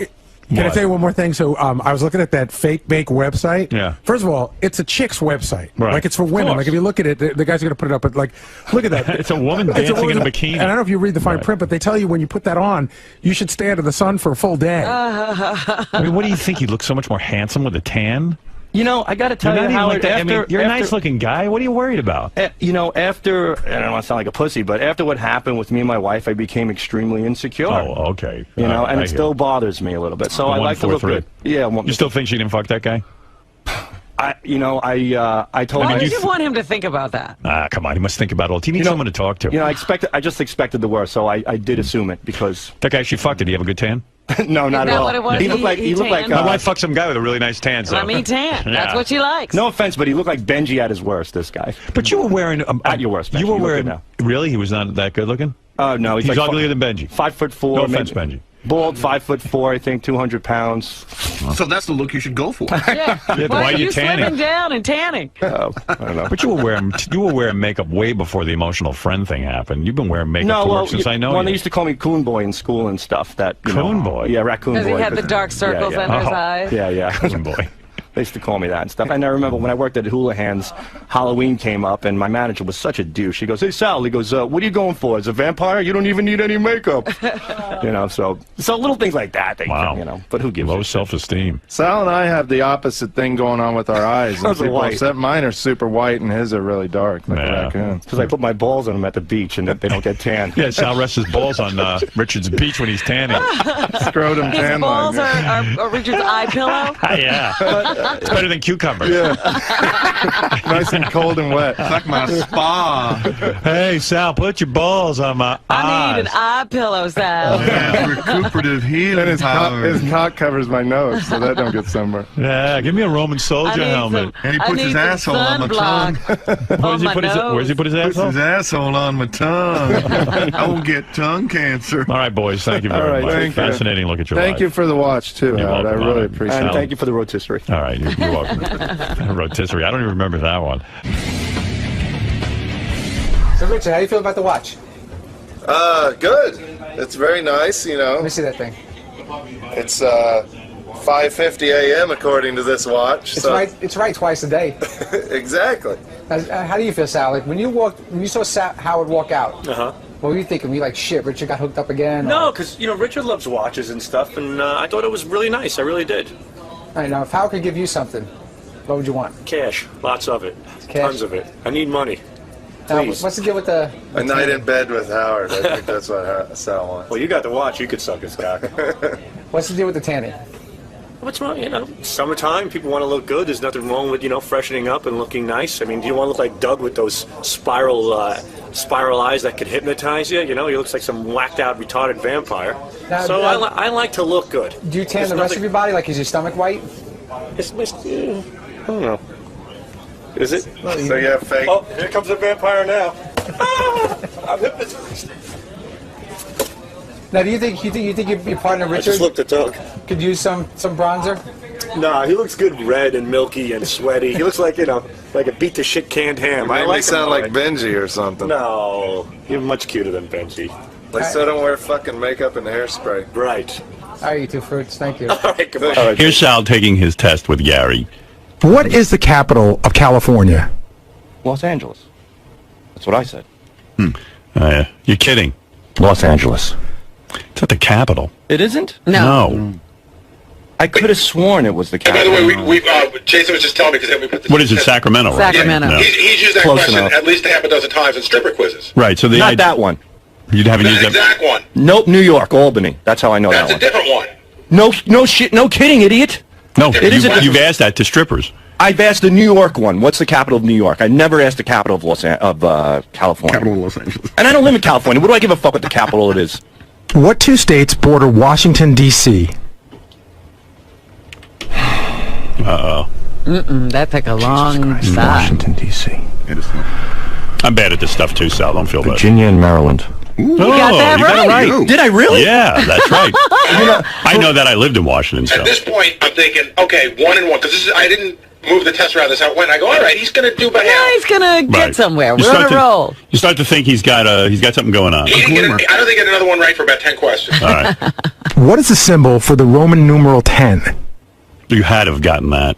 What did you say? Let me hear. Let me hear. I and a V. Oh, fuck. You can't be that fucking stupid. In Is it what just order? the V? Is it just No, the V? is it- in No, what V order? V is a 5. But wait a minute. Oh, in V what in the order? V in the I? What order do they go? The I and the V. I think I is 1, and then 2 I's is 2, and then 3 I's is 3. And then where do you go? And then is a V is a 4? I don't know. Who gives a just shit? said V I'm is not 5. Roman. What do I? When do you use Roman numerals in your fucking life? I don't What know, but time I is know it? that. It's I. What are you fucking nuts? You would be institutionalized. Yeah, but every kid learns it. But you don't need But that it is shit. sometimes written. You, I mean, you Even have as a to know. comedian, you ever hear the joke, I just went to the movie Malcolm 10? The guy, in other words, he saw Malcolm X and he thought it was a 10. Right. In that Right. sense, it's fun. I guess X Right. is 10. Thank X you. is 10, right. I thought X was porn. I don't know. Yeah, I mean... When I see X, I think of, let me hear what else you got I don't wrong. know. What is a female deer called? All right, that you must have got right. What'd you say? A doe. A deer, a doe, female deer. Let me hear what you said. A doe. Oh, you got it right. You got it right, Gary. I think it's after this that the streak starts. Okay. I think I was falling asleep during that question. He forgot. Who invented the light bulb? Uh-oh. I think I got this right. I think you got this one right too, Howard. I'm sorry. Oh, these were the three you got right? Edison. That's correct. Very good. Very I was good. playing solitaire on that I don't know, question. Gary. He's doing okay. Yeah. I forgot, Wolf. I was getting woozy. Sal, you know what? Mock me all you want now because the rest speaks for itself. What country is the Thames River in? That's ridiculous. That's just come on. You should know that. I don't even know. I've never even heard of Thames. Never heard of the Thames River? Never. Thames River? Mm-hmm. Thames River. The Thames. What country is the Thames River in? Country. Egypt. Because I thought Nile River. Yeah, I know Nile. I figured maybe they have another river. England. The Thames. All right. Okay. Here we go. In what country did the Great Potato Famine take place? Oh, that's we know. That's the greatest question That was a ever. mistake. Yeah. That was a mistake. Well, what is the country? I know it's Ireland now. Somebody told you. Get some time to think about it. All right, Idaho is not a country. I know that. Okay, here we go. Which ocean is the state of Hawaii located in? All right, there you go. You know that. That's a slam dunk. Yeah, that's easy. I'll say goodbye now. Which ocean is in Hawaii? Is that what you're You know asking? the names of the Which ocean is the state of Hawaii located in? Which ocean is the state of Hawaii? You mean Hawaii's on an ocean? Okay, so. You mean... The way he worded it was so confusing. Right, so confusing. Atlantic Ocean? Atlantic Ocean. Must be Pacific if it's not Atlantic. It's one or the other. There you go. Pacific. All right, so you... You had a 50-50 shot and you blew it. I mean, Atlantic Ocean, Hawaii. But what is Hawaii? It's an island. Yeah. Which makes There you sense. go. Yeah. And what is an It island? has to be in a body of water. What's an island? An island is a freestanding piece of land that's surrounded by water. There you go. So there you go. So I'm not that stupid. No, not at all. You struggled with that a little too much. Name 4 continents. Uh-oh. I'm always bad at this, but Really? I'm getting better at it. Let me hear what you said. North America, South All right. America, Go ahead. Africa,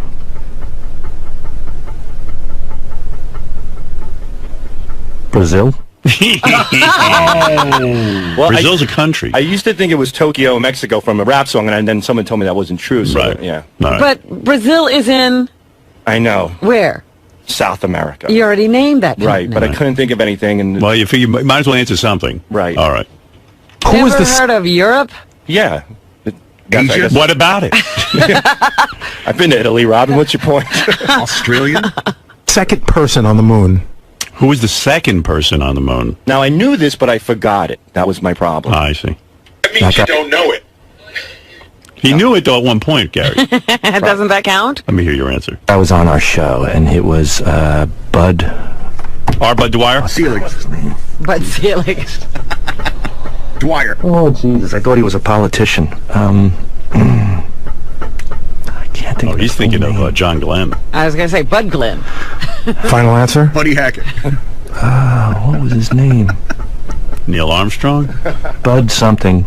Bud Zellick or something. Bud Zellick. He did say Bud Zellick. He's thinking of the commissioner of baseball. That's the only name that came to mind. I didn't know the commissioner of baseball walked on the moon. That's how he got the job. Let's go with Bud. It was Bud. Bud. I remember it now. Now it's What is it? It's Buzz Aldrin. Buzz Aldrin. Buzz, right? Buzz something. I thought it was. Buzz Lightyear. It was Buzz something. He went to the moon to retrieve a baseball.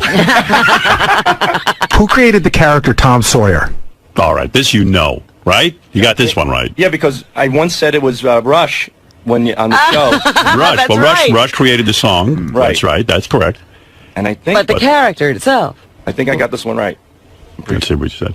This one was on the show, so it was Huckleberry Finn. Oh, very good. You got it right. Wow. Huckleberry Finn wrote Tom Sawyer. Wow. What about Mark Twain? One fictional character created another Twain. fictional character. You ever hear of him? Yeah, Oh, yeah, I've heard. You used to know that too, I bet. I used to. How about Huckleberry Hound? Well, you don't know a lot of shit. I don't need to know this stuff. All right. You know you don't. You're doing just fine. Thank you, sir. A bicentennial marks the passing of how many years? Uh-oh. This is easy. You got it right? Sure. Okay. Bicentennial would be, I believe, 20 years. Centennial's 10 twice by.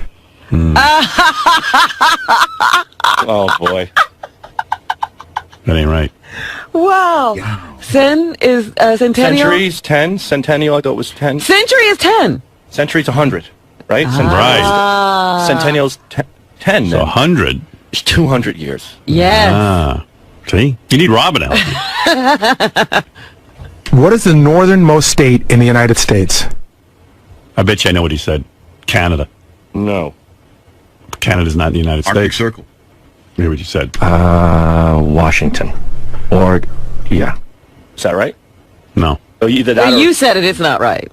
well, I was either thinking that or California. So if it's California, I got it right. Well, which is higher? Which is more northern, California or Washington? Well, now I'm going to say California because You don't know what the country looks like. Judging by the way you guys are reacting, maybe it was right. Maybe is Washington right?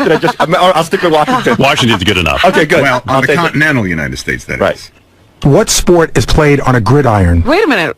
Because it's Alaska would be the north. Yeah, we didn't answer You know that. that. No, I'm sorry. But this is a question, that was one of the ones that Sal's used many times. Not the northern one. All I remember is at one time you had a map out there. Gary got them from you. No, not these, Howard. I know my questions. I know the answers to my questions. Okay. You don't recognize any of these as your question. No.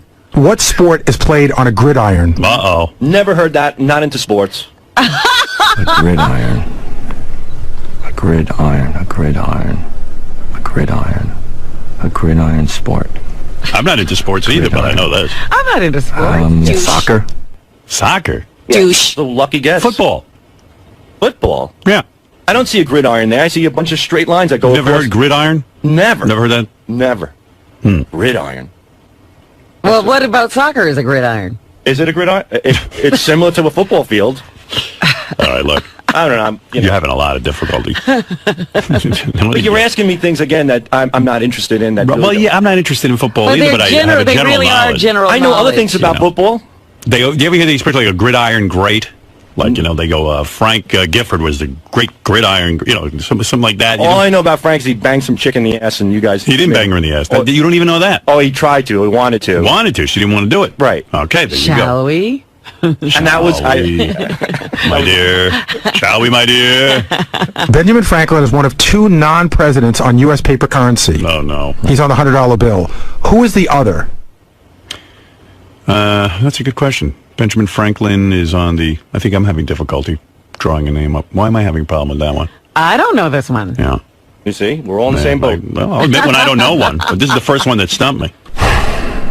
What's the answer, Gary? Lincoln, Washington, Jefferson. Hamilton. They're all presidents.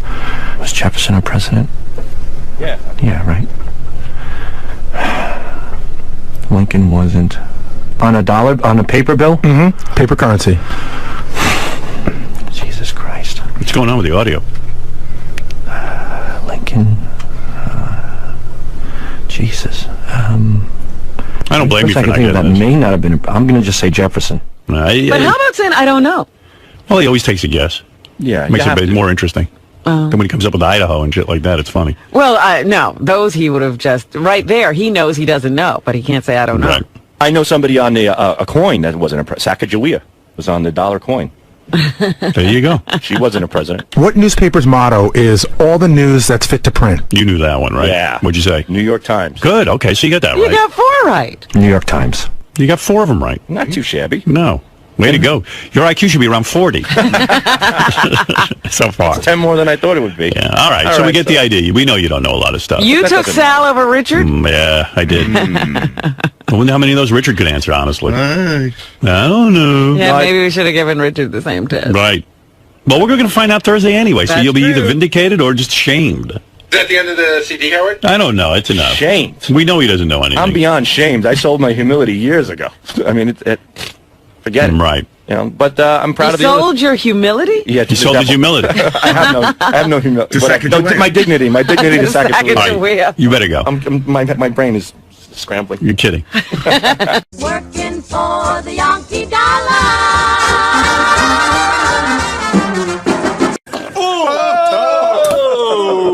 I saw dust come off of his ass when he farted. Smells like Jackie's jokes. Hey now. Smells like mothballs. Oh, it does smell like mothballs.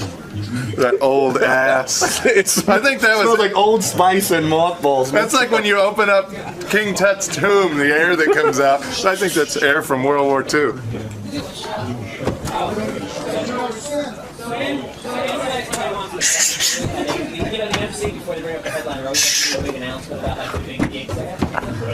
Uh-oh, here comes Gary. Hey Gary, can I ask you something?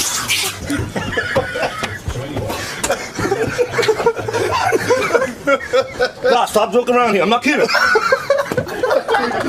You gotta slam your door. Stop it. Cut it out. Come on, take care of it.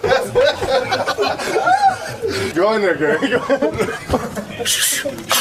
Gary, can I ask you something, Gary? 1 second, Richard. Jesus.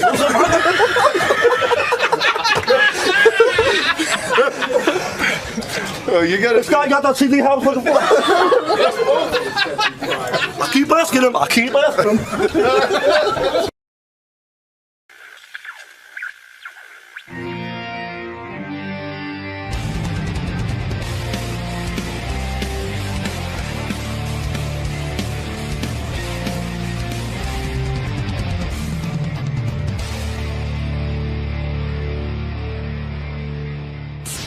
Chris has a piano. It's an upright that he's traveled with for years. Like, look at the keys on this thing. Wow, that's so fucking cool. Yeah, it's just like it's his. Almost like they painted. You know, it's electric. It's electronic. It's not. But it's like it's his piano. He digs it, and like I don't need a Steinway. I just is sort of cool. That's very cool. I love the look of it. So, shit, I wish I could photograph that. That's so fucking cool. I want to write Baba Booty. You can do anything you want. I love it. Hey, good morning, everybody. Come on already. We got a big day for you today. It's Wednesday, and we have, among other things, Chris Martin of Coldplay coming in, and I see his piano over there, and it's a very cool piano. We said to Chris, do you want a Steinway, similar to what we did with Billy Joel? Or Lady Gaga. Or Lady Gaga, which is a lot of fun. So he said, no, there's a piano I use. It's my piano that that travels with me.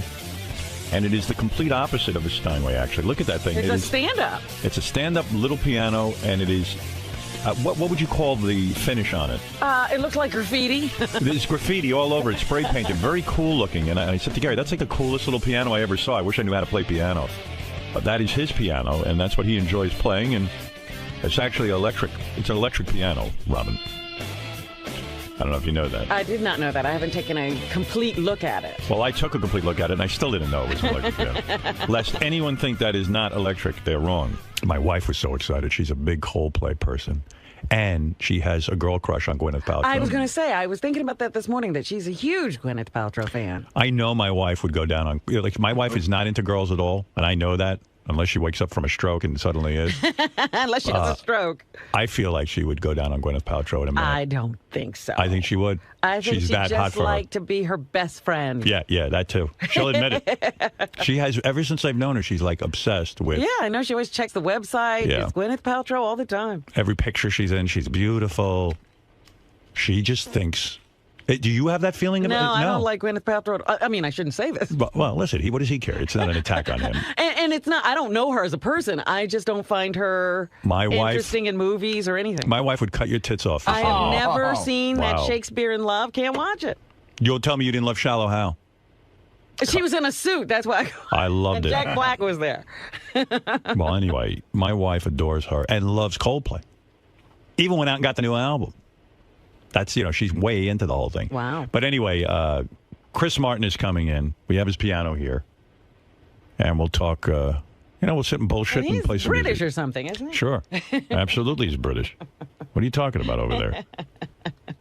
And how do you get America's sweetheart? Yeah. He even says, he goes, I've read interviews with Chris Martin here and there.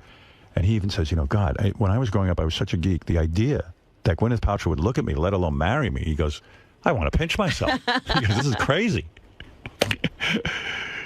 Which I find refreshing. All right, we're going to bring Chris Martin in, Coldplay, and let's go to sing, man. Sounds good, man. We're going to do it. We're going to really do this. We're going to do it. We're going to do it. Good morning. Hey, Ronnie. How are you? Morning, Chris. Hi, good morning. How are you doing? Good, how are you? I'm nervous. You are? Yes, You're making your debut today. I know. Right this My one and only ever appearance. You're thinking this is a one and done? I think it's a once in a lifetime. Where am I going? You go in this room, whichever you I was going to say hello to my friend. You got it. It's the people that make it all happen. So, Chris, what are these nerves about? Just being interviewed by someone much more handsome than me. It makes me terrified. I've got to go this way. All right, good luck today, Chris. Thank you very much. Hey, guy. Hi, Howard. How you doing? How are you? Good to see you. Thanks for coming on. Thanks for having me. Good to have you. Nice to meet you. Let you do your setup here. Thank you. I'll be right with you. Hi. Hello. Hi there. Hi, I'm Scott. Nice to meet you. Scott, how you Pleasure. doing? You want to? Okay. So the show, you heard the show in there too. You want to kill the show? Yeah. Is that Canada? Yeah.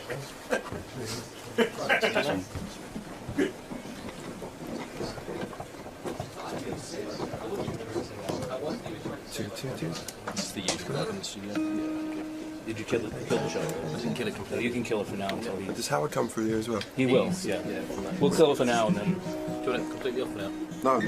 Okay. You want to sound check? You want to play something and sing so we can? Sounds good to me. That's easy. This time in the morning is only a certain level of. I hear you. Quality. Yeah. Oh yeah. No.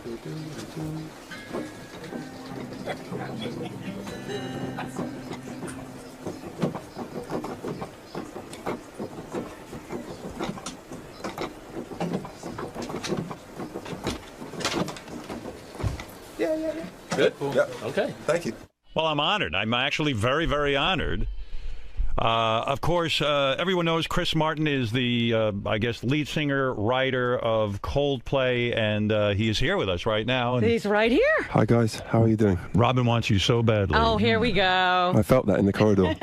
We had a moment. We had a little. Is this difficult for you being up this early? No, sir. Most working musicians are night people. You almost have to be. You perform at night. Most of your career is at night. That's true. And so when I heard you were coming on, I said, "Oh, he's going to be exhausted.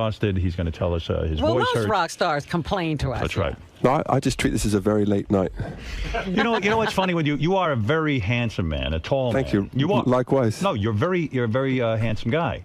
I know handsome people because I envy them. And I look at them and go, why don't I look like that? I think you're being a bit unfair on yourself. No, but before you became a rock star, you don't describe yourself as a ladies' man. You describe yourself as quite the opposite. Right. And I think a man's man. You're a man's man. Yeah. But I think most people would be surprised by that, right? I don't know. I can't comment. And you seem to have your head screwed on straight in the sense that you never went through the phase of womanizing. Right. My theory is that womanizers really hate women. I tried, but I was too young and nobody was interested. You mean you got your... I was a terrible womanizer when I was 15, but no women were interested. Don't you think womanizers essentially hate women? Don't you believe that inside? Seriously. To be honest, I haven't really sat down and thought about it that deeply. You are a deep guy. You write songs. I would think that you are very deep. But I don't sit down and think. Let me think about those real famous womanizers and write some songs about it. Do you like being a rock star? Yes, sir. It's my dream come true. It is a dream come true. Yeah. At what age did you know I need to be a rock star? 11. Did you dream about being a songwriter, a great songwriter? Yeah. Was that the dream? Yes, sir. That was the dream at 11 years old. Yes. So at 11, what are you doing? Are you already playing piano, or? I mean, you don't even have pubes at 11. I don't have pubes. Nothing. I'm just singing very high. You admit you had and no one's listening. You admit you had no pubes. I admit that up to the age of 18. Is that true? Yes, sir. No, not quite. I'm exaggerating for radio, but it wasn't far off. Did puberty come late to you? It came, towards the end of the day. It came late to you. It came a little too late. It seemed late at the time. Did you sit and wonder why don't all the other boys have pubes and I don't? Again, I didn't. I think maybe I blocked that out of my memory. Did you ever write a song longing for pubes? About pubes. Apart from the song "I Long for Pubes," I can't think of one. No, but seriously, when you're 11 years old, yes. You know, it's like. Yeah, but what do you see? What is inspiring you to have that thought? I think seeing Michael Jackson and the same stuff that kids see now when they see Beyonce or Lady Gaga, you just think, wow. What a great life. And did your parents take you aside and listen? And they say, listen, schmuck, I don't know who you think you are. My dad smacked the shit out of me. Was your father abusive to you? No, I'm joking. He was encouraging, actually.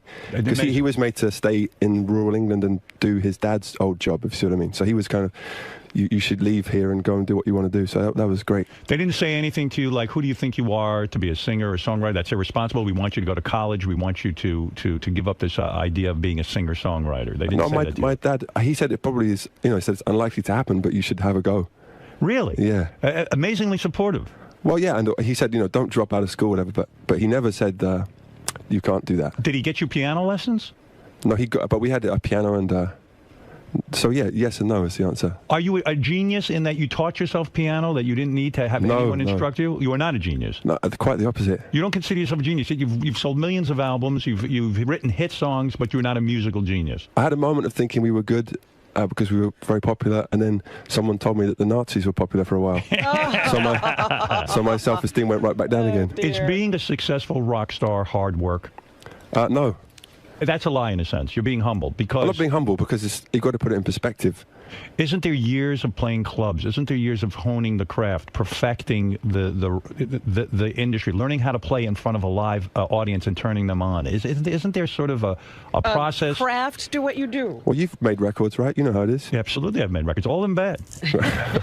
All of them bad or all in bed? That's what right. do you say? All of them bad. Right. No, in all seriousness, it is a difficult road. You never know if you're going to make it. You don't know if your songs are going to resonate with a lot of people, correct? That's true. Yeah. So taking on this career, you have to be a bit of a madman. Mm-hmm. You didn't have anything to fall back on. Did you go to college? Yeah, I did, yeah. Oh, you did? And what did you study?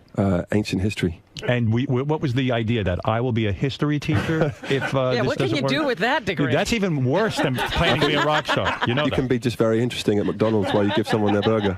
So you went to college, you did that, and yeah, but we were in a band at college. That was really, we were in London, and the excuse for being there was being at college, but we were just doing music all day. Are you being humble when you say there were really no women who, like when a guy's in a band, even if it's not a super successful band right away, and you're in college, don't women just flock to that? Yeah, you usually get groupies if you can play and sing. The honest answer is, I think it's all about confidence, and being British and not famous yet. That doesn't give you so much confidence. You had no confidence? Well, in Britain, we're kind of brought up not to have too much confidence because I don't know why, but it's just the way it is. How old were you when you wrote your first song? 11. And what was that song? It was called 𝗵𝗵 Rhapsody. Ah, excellent. It turned out it was by someone else. So I had to go back to the drawing board. No, it was a terrible song about, I can't remember what. You don't know what the first song is? It was actually about people being more obsessed with Princess Sarah Ferguson's tits than what was really happening in the world. It was quite a media-savvy song. Is that true? At 11 years old, you came up with the concept that it seemed to you that the people of England were more obsessed with something dumb like this woman's tits than something important going on. Yeah, because I think I was very socially motivated at that age. Do you remember how to play that song? No. Do you remember how to sing that song? It was very like... just like that. That's the song? That's pretty good. It's terrible. It sounds like a hit to me. Give me the rights to that song. Okay. What are the words? He'll sing it. The words, I can't remember. It was like... something with tits, right? Definitely they popped up. Was the word tit in the song, the first song? I think it was in the chorus about 18 times. Is that true? No. So you kept it clean. I kept it clean. I had to, the people where I was from, you couldn't swear or cuss. Is it hard for you to write lyrics to a song? It's hard to write good lyrics. The music comes easily to you? Everything comes easily, just not necessarily of a high quality. So I have to filter out the good from the bad. In other words, you've got songs in your head all the time. Like I've interviewed, when I interviewed Joe Walsh, he used to say he constantly has like a radio station playing in his head. That sounds familiar to you. That sounds like something happening in your life. Yes, that's true. You woke up this morning. Did you hear a song in your head? I did actually. What did you hear in your head? Can you play it for me? What is currently in your head? I didn't get it out of my head. Into my fingers. Is that true? It takes a while to get it from the top to the tips. If you see what I mean. Hum what's in your head right now. Like Is that really what's in your head? No, that just because that's a terrible song. I don't want to discourage you. If I had been your father, I said, if that's in your head, you're going to go study back to college. That's right. So yes, I think with songwriting, it's kind of a tap that you have switched on all the time, and you just keep receiving it as long as it gets sent to you, and you just have to pick out the ones that are good. Have you ever had a situation where there's a song in your head and you say, "Oh my God, this is terrific," and then you don't have anything to record it with or put it down, and then it's lost to you, and you go, "I know this was a great song. If it only..." That's happened to you. Yeah. Is that torture in your life? No, because I feel like it can't have been that great if I don't remember it. So you let go of it. You say, you know what, the great ones I'll remember. Yeah, so I think it was...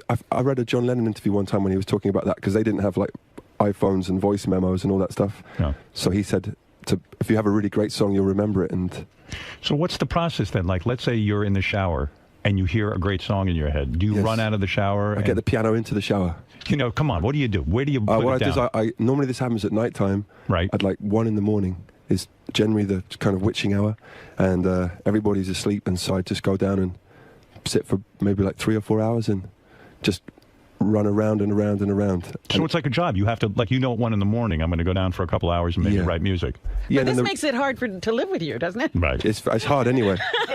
But where do you write these songs down, on gwyneth's body or something? Yeah, I mean, you've got to do something. Her butt is covered with lyric ideas. How sensuous. No, but so you get this song in your head, and you go downstairs and you begin to what? Do you play it on the piano? Sometimes I don't get it in my head. Sometimes I just go and like a fisherman, just sit there and like just fuck around for fuck around on the piano. Yeah. And the piano's where you write. You never write it on a guitar. Can you say that on here? No, don't get in big trouble. Oh, stop. So only I can say fuck. And do not say shit.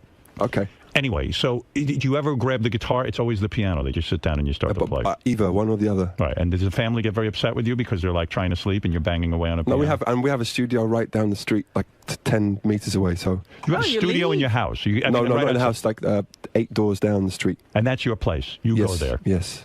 And so would you say you're work obsessed, that this goes on every night? I'd say, yeah. I don't understand the financial arrangement between you and Coldplay. You write the songs. I start the songs. You write all of the music, and yet... No, I start the songs. What does that mean? Well, it's like you on this show, right? You have Fred and Robin, and I forgot your names. I'm sorry, but everyone's forgotten his name. When he fucks up your piano, you're going to forget his name too. It's okay to forget his name. Yeah, right. Yeah. But, everyone forgets his name. It's Scott. Scott. Right. What separates a solo artist from someone like me is that, you know, they do everything from conception to birth, as it were, like every part of the arrangement. Whereas I might get 3 chords and then have a song over it, but it hasn't yet been arranged and fleshed out and doesn't have a guitar riff, and I don't think anything's finished right until everybody's put their part on out of the 4 of us. So out of the 4 of you, you've made an arrangement with them when it comes to splitting the publishing and the royalty and all that stuff. Yeah. You split it 4 ways evenly. We split it 20-20, 20-40. 20-20, 20-40, you get the 40. Yeah. Oh, okay. I never told anyone that, but you asked nicely. Yeah, well, thank you. No, but seriously, that makes sense to me, because I think you're being somewhat humble. No, it's not humble. It's about it's important to keep your chemistry and your band together. Because but I don't think your drummer is up at 1 in the morning sitting and writing lyrics. No, but he's there at 10 in the morning, ready to pound away on those to hit it or to try it all day, same song. So you truly appreciate that. And if he fucks up the drum part, then the whole song's ruined. So we. Why did you throw your drummer out of the band at one point? He was just too good looking. Smart. And I was threatened by that. Part of your job is to be good looking. You actually work out. You recently lost a lot of weight. You have to be good looking. I didn't lose that much weight. No, but you now work out and take care of your body, because part of the job of a lead singer, Mick Jagger would be the first to say, you got to look pretty good. Well, it came from seeing a lot of Bruce Springsteen shows 2 years ago, and he was just in such great shape. I was like, man, he looks so much better than me, and he's old enough to be my grandfather. But that's it's a pretty good idea. You see, I get annoyed with people who think that they can be overweight, and be rock stars. You can't. I mean, why'd you get annoyed though, Howard? Because they don't understand that it's show business. That yes, a certain component is you have to look the part, and there's no shame in admitting that. So Ozzy looks apart? Yes, Ozzy always looked apart. Yeah, he looks apart. He looks like he's apart from humanity. But that's part of his thing. That's part of the thing, yeah. People would be disappointed if he didn't look like he was falling apart. Isn't a live show visual? Isn't it? Can I just go back to what you're saying about... Yes. I think that I think the only thing an audience responds to is if they think you don't care. So if you start out big, or you start out tall, or you start out whatever, and that's your thing, then that's great, you know. So, but it's if you let it look like you don't give a shit anymore, and you just spent the whole time partying and eating and spending all your royalties. It's a fuck you to the audience. Yeah, but I don't agree that you have to be skinny. I just think you have to look like you care. How old were you when you started to perform in clubs? In clubs? Yeah, you know, where you started 19, where you'd go and they, I don't know, you'd make a couple of dollars, you'd actually sit down at a piano and play. Did you start out as a solo artist, or was it always with the band? No, I was in some other bands in my high school. Was it always a band? Did you ever go up on stage by yourself? Yeah, a couple of times, but I don't like that. Why, you felt lost? Yes, right now. Yeah. Do you feel vulnerable? Because I feel a bit vulnerable. I was really, because but I like your show, so everyone else. They said it was too early.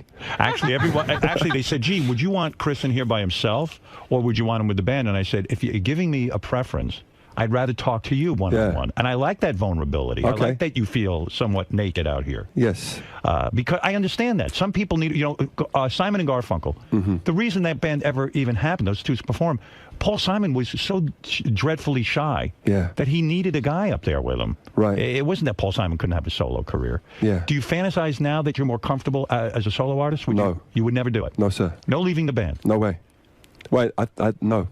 No solo thing, no way. Hasn't your wife said to you, listen, why are we splitting with these guys? You are capable of going out there on your own. Get your ass out on stage by yourself, and let's get this thing really rolling. She says that most mornings. Yeah, that's why you love her. That's why I love her. That's right. You know, you talk about marriage. I'm thinking about this, and you're the one guy who can answer this for me. Really? Yes, you really are. Because you're married to a famous woman. And I know a lot of your time is spent sort of acting like, hey, we're not married. Like, in other words, you don't walk a red carpet together, you know, this kind of thing. Now, listen, I'm married. I am so excited to walk anywhere with my wife. Right. I don't care. I mean, I don't understand why certain people, like Beyonce and Jay-Z, act like they're not married. Right. Why can't you and your wife walk the red carpet together? I don't get it. Do you want the honest answer? Yeah. It's because it's making something public that really wasn't designed to be, you know? It happens that those are our individual jobs. But isn't it fun to walk around with her? No, it's not fun. I mean, you've got this great-looking, exciting wife. Yeah, that's incredible, but we get to do other things. But you'll walk on a red carpet with your band, but not your wife. That's because our band is selling something, and a red carpet is about selling things. So in other words, this is the one thing you're going to keep private. Well, no, it's just we don't have anything to sell. We're not a product.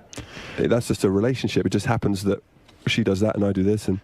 Do you see what I mean? Yeah, I get it, but the joy I get from sort of hanging out with my wife, even in a public situation, I feel like you say with a band, you feel protected. I almost feel protected when I have my wife with me. Like I have my best friend, and some of those public situations, I feel so much more comforted. Right. By having her there alongside with me, that outweighs any kind of privacy issue. Okay, well, I get it. I get that feeling in other ways. I don't know. Yeah, no, you're obviously. I got no good answer for you. You're obviously way more secure than I am. No, I don't think it's that. I think it's it's a different thing. I can't really explain. But maybe it's a star thing. Like it's the thing to say, hey, listen, we don't allow the media to have pictures of us. Did they call a conference and all the stars decided? A lot of stars do this.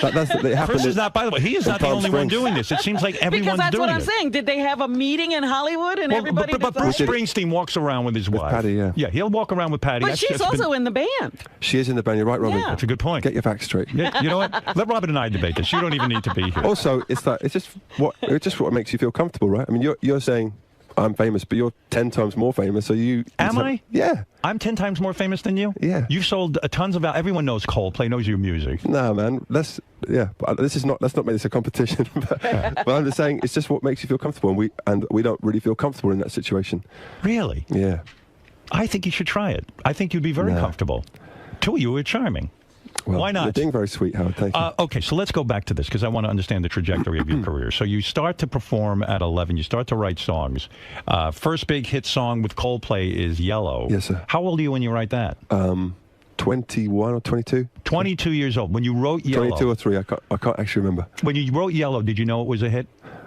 Yes. You did? Yes. How do you know? You just had a feeling. I was like, fuck. This is good. Well, it's just, I think with any of our songs that have gone on to do okay, I don't really know how they came through. They just sort of, it's the old cliche that everyone says. Paul Simon, all of the songwriters say it. It's like the good ones just kind of come through you. When you make an album, do you know that some songs sort of aren't commercially viable? You put them on there because you love them, but you can tell which ones are going to be. We know which ones aren't singles. Right. But then, and maybe now that's more of a concern because nobody really buys albums anymore, but still we are in the business of making albums, so we need the sort of scope of that. But this song will never be like a hugely popular song, but it just fits in the whole tapestry. You know what I'm saying? Do you hate what's happened to the music industry? No, man, hate is very strong. Hate meaning, wow, it's not much of a business in terms of selling records anymore. You can go out and tour. You guys got that kind of following. But we didn't get into it for that. I think if you go back to Shakespeare's time or something, musicians and artists were just working for patrons, and maybe we're just going back that way. You feel okay that in the old days, if you wrote a song and that was a hit, that you could sell millions and millions of records? Now everyone just bootlegs them and gets them for free. Yeah, well, I can't do anything about it. I love what I do, and if that's what happened, that's what happened. And really, you've got that kind of relaxed attitude. Yeah, pretty much. I think if people... they've done pretty well. I mean, you guys have sold over 4 million albums, right? Over what now? Over 4 million? 4 million. They've sold over... we sold over 300. Stop it. How many have they sold? I'll tell you the exact number you sold. No, let's not do this. This is nerdy. It's not Who gives a shit? You know what? I give a shit. I'll throw you right out of here if it's 3 million. What? It's over 50 million. Yeah, over 50 million. That's right. Boy, was I off. We're 3 million. 3 million. You know what? He'd be sitting at home with his parents and tell him to go back to college. 3 million. Okay, so I think if people started to come into our shows, and if everybody wasn't paid at all, it would be a problem. But how long did it take you to write a song like Yellow? 10 minutes. Seriously? Yeah. I mean, in other words, you heard it in your head. I didn't hear it. My dad just came through. I'll tell you exactly how it happened. We were in Wales, and my microphone was broken or something. I was waiting to record something else, and I was thinking about Neil Young, and I was starting to do a Neil Young impression, just to try and make everyone giggle. I love Neil Young. So I was like doing this, and I was like, and it was very starry outside. I was like, look at the stars. Like trying to do. I can't do Neil Young for shit, but that's how it came out. Was trying to do that. And I never told anybody that. You started to do it. You started to do your Neil Young impression. Yeah, I was like, oh, this is pretty good. And then Yellow came out. Yeah. With the lyrics. Yeah. Could you play a little of that the way you did at that time that it first came out of you? Yeah, I have to switch to a guitar. Is that cool? Hey, if you're willing to do it, go ahead. I'll go and do it. Switch to anything you want.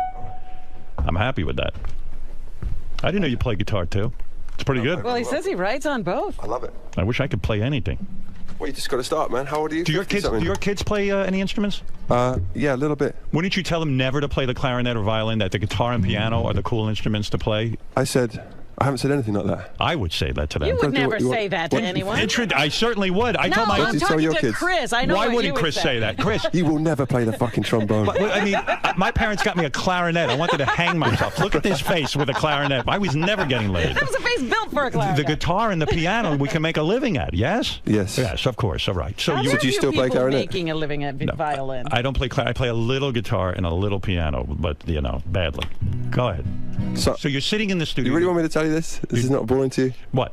No, this is great. Go ahead. So I'm just waiting, like sound checking like this. We had another song called 𝗪𝗻, which is on our first record, which is okay. And I was waiting to do that, and then I found this chord because I like to use strange tunings on the piano, on the guitar. Yes. So that chord I liked it, and then that chord.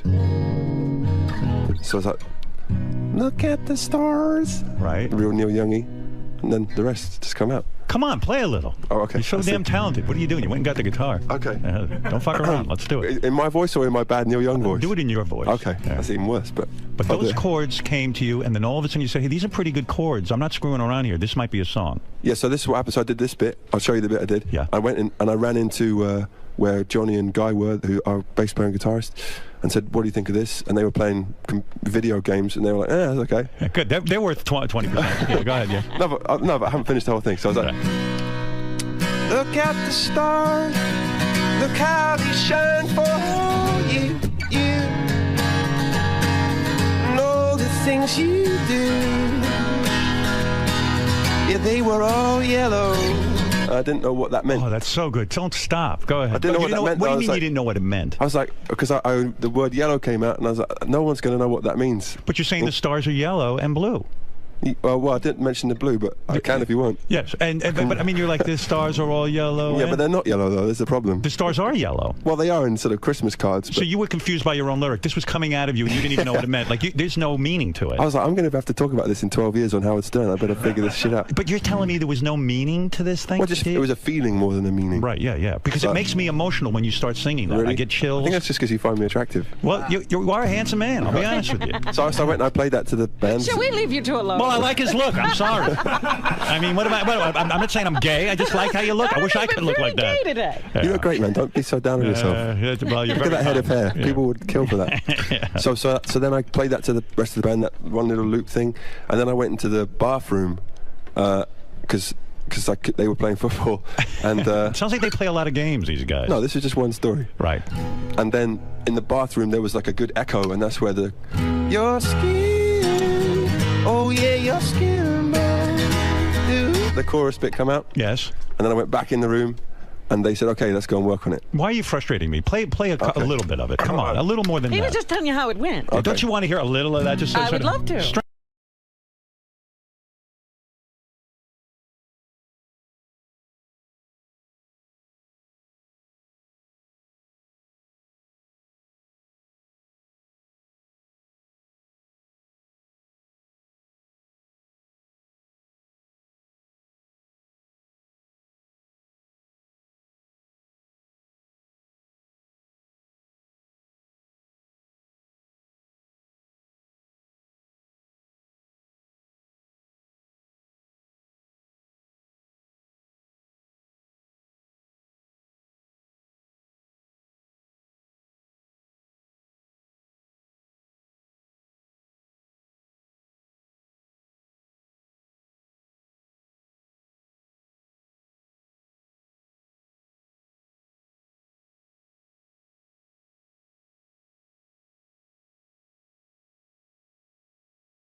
Yeah. Were you in love with someone at the time you wrote that? That's not about a specific girl. No, it's about all girls. But I imagine when you write a song like that, girls went nuts when you would perform it, because that song went like double platinum, right? Like as soon as it came out, as soon as it was released. It did okay. Yeah, it sounds to me like you didn't have a big struggle. Like, in other words, you guys got together, it all clicked, you got a record deal. It took a while, but not as long as for some people. We were lucky. Did you shop around all the like? Did you perform in clubs, invite A&R guys down? I mean, how do you actually get this? Yeah, we did all that. And we got like everyone does, rejected a bunch. And do you laugh at the fuckers who rejected you? No, we actually signed with one of the fuckers who rejected us. So he came back? He came back. He gave it a second listen. And I wouldn't speak to him. And the rest of the band, like, you got to speak to this guy. He feels terrible. He knows he wants to sign you now. And I was like, no. Was part of what drove you to say, hey, to all the people who rejected you, look at us now. Like, look, we're going to be huge successes. I know this is going to work. No, I don't. You're not a bitter. I think I probably agree with him. You're not a but we didn't have this song at the time. Yeah, I see. We didn't have this song, so whoever signed us had to kind of see a promise. Did you come close to quitting the business ever because you felt like this is just a disaster for me? I'm not even getting anywhere. I mean, every day think like that a little bit, but did you ever have a deadline? Like, if I don't make it by, I'm going to give up. 50 was your deadline. Smart man. Let's keep waiting around. So that song becomes a hit. You start. Well, first of all, you had obviously gone with the band. You perfected your craft. You guys went to clubs. You played. When girls would hear that song, they wouldn't go berserk for you? I mean, sexually, there was no period of time? No, I don't know, man. I mean, everything I read about Where you was is he performing this that they were? Is that at an all-boys school, I believe. Yeah. I mean, seriously, women did not respond to these love songs? A lot of the hookers I was seeing lowered their rates. That is true. Have you ever been with a hooker? Many times. Most Really? weeks. No. Is that how you lost your virginity? Were you a late bloomer sexually? Yes. You were? Yeah, 29. No, come on, stop it. Like 20. I was raised very religious. Yes, I know that. Yeah. What religion? I'm not really sure. People keep asking me that. You mean you studied religion, but you don't know what it was? Well, it was, Christian, but there's so many branches of that now. I don't know which branch we were on. Really? Are you a religious man? Not any more religious. I believe I'm a spiritual person. You believe when we die, we visit a guy in the sky kind of thing? I believe when you die, you get a tribute concert. No, come back seriously. Do you believe that there is a heaven and a hell? I don't believe in a hell. That's what made me stop being religious. Do you take your children to church, or do you want them to get religious training? No, I think it's important to show that there's all these different kind of religions, and this person believes that, and you can believe whatever you want. That's my. So what do you do if you want your children to get religious training, and you want them to sort of embrace all religions and get the concept of God? Where would you take your kids to learn that? That's a good question. I've been sort of doing the nihilist approach of like, I'm not taking them anywhere. So they're not going to be raised in any kind of religious way? No, not like strict of any religion, no. What if your wife says... What about yours? I was against my children being raised with any type of religion. Yeah. My wife at the time was very concerned about that and decided to bring them to a temple. Right. And they are my children do have religion. Right. They believe in God, and they have a religious background. And they say that's not the same. Religion is not the same as believing in God or faith, is it? But they actually have religion, and they actually are grateful their mother took them. Right. They say it was the right decision, that they would have been upset if they didn't have that in their lives. Okay. So do you feel bad? I just feel wrong. I mean, I guess you were very wrong. I found religion to be divisive. I found it to be a terrible thing in my life. It was boring. I had no feeling for it. The people who ran the organization were bad. It caused a lot of fights as a kid. Did you fight as a kid for anything? Did you get in a lot of fist fights and stuff? I got in a few. Did you kick some ass, or you? No, one time I still have. Funny, I was just showing my daughter this scar I have on my hand from trying to punch someone's head, and I missed. Yeah, I have one too. And I hit the wall. Yeah. So that was my last experience. So now. But I want to talk about religion once, because faith is different, right? Right. Okay, so I'm not saying this, I don't believe in anything. I'm just saying I don't believe it has to be this, or if you believe that, then the other person's going to hell, all that crap. Yeah, I'm with you on that. Yeah. But we're just wondering, I mean, how do you expose your children to, or I don't know. What do? You don't know what to do. Yeah, you just say, I don't know. None of us know is the answer. The song Clocks, when did you write that? 2002. And is that another 10-minute thought process, or yes, does that work? Like 15. 15 minutes. I bet you that aggravates a lot of people. They go, but you're only focusing on the 3 songs that have been hits. You're not talking about the 7,000 that no one ever heard. Why do the hits come so quickly? What is that? It's like, I don't know why. Where were you when Clocks came into your head that you created? Liverpool. In Liverpool. What were you doing at the time? Writing. And I assume your bandmates were on their video games again? No. No, man, you've been so... No, come on. I mean, really, what is with these guys? A band is about those wankers. Those wankers. When was the last time you said wankers, Robin? I don't think she's ever said it. Wow. No one says that in America, right? No. You got any guys for Robin? I want her. I want to hook her up with a guy. I met a nice guy last night. You'd like, yeah. Really? Well, when can they meet? Thursday, 6 p.m. Okay. So let me understand something. Let's get back to the song Clocks. Okay. All right.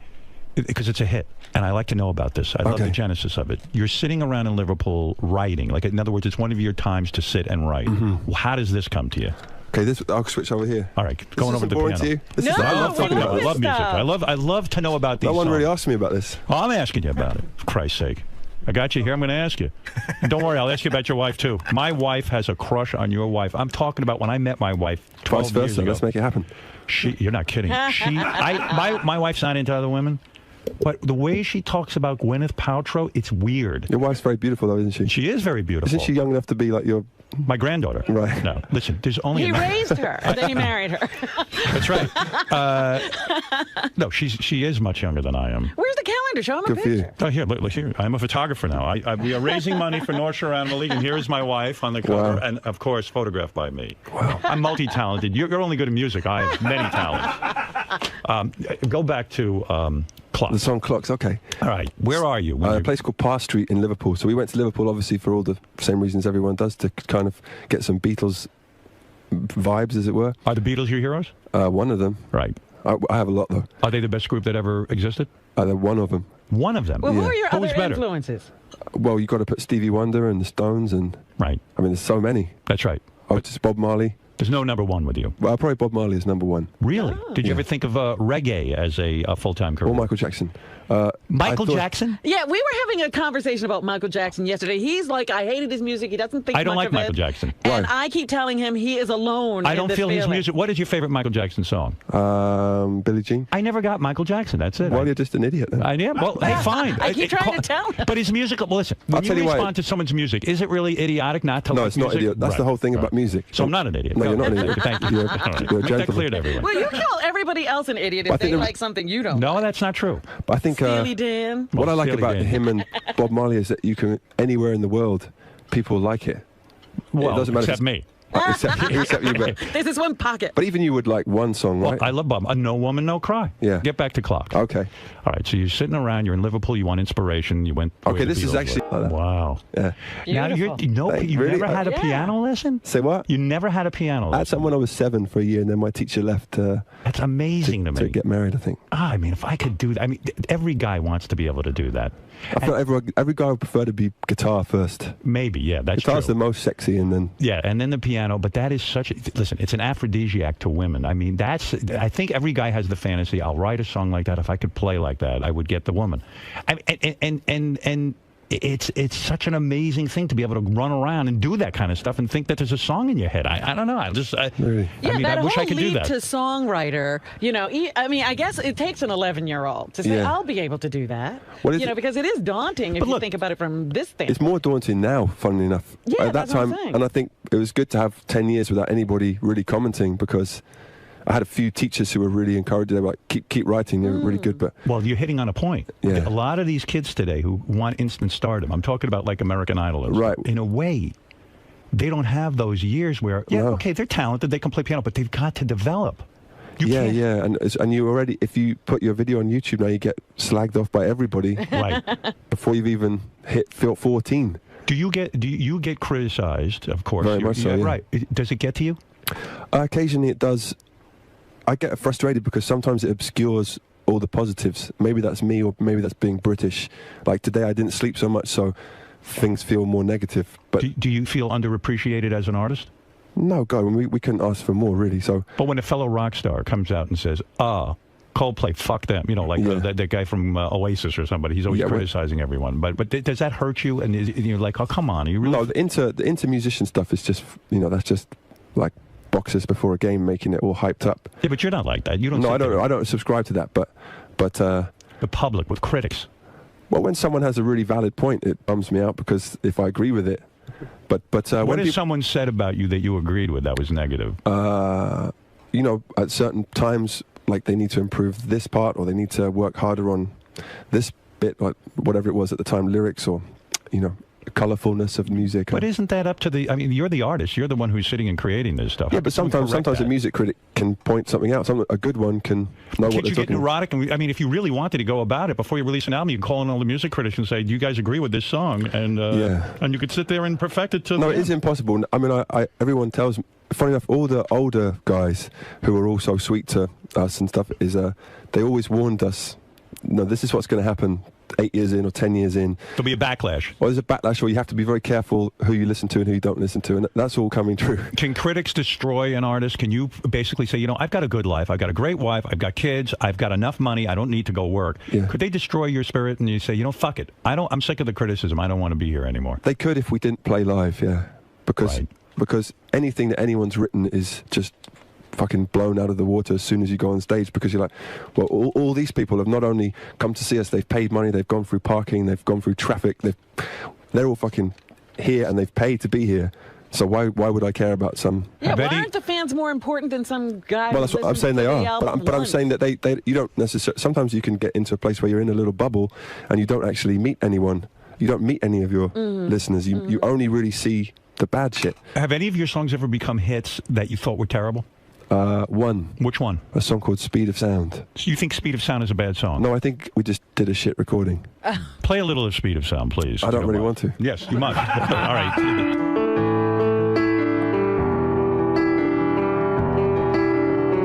I like it, but we just didn't get it quite right on record. Really? And you can't bear to listen to it? No. Is that why you can't bear to play it? Yeah.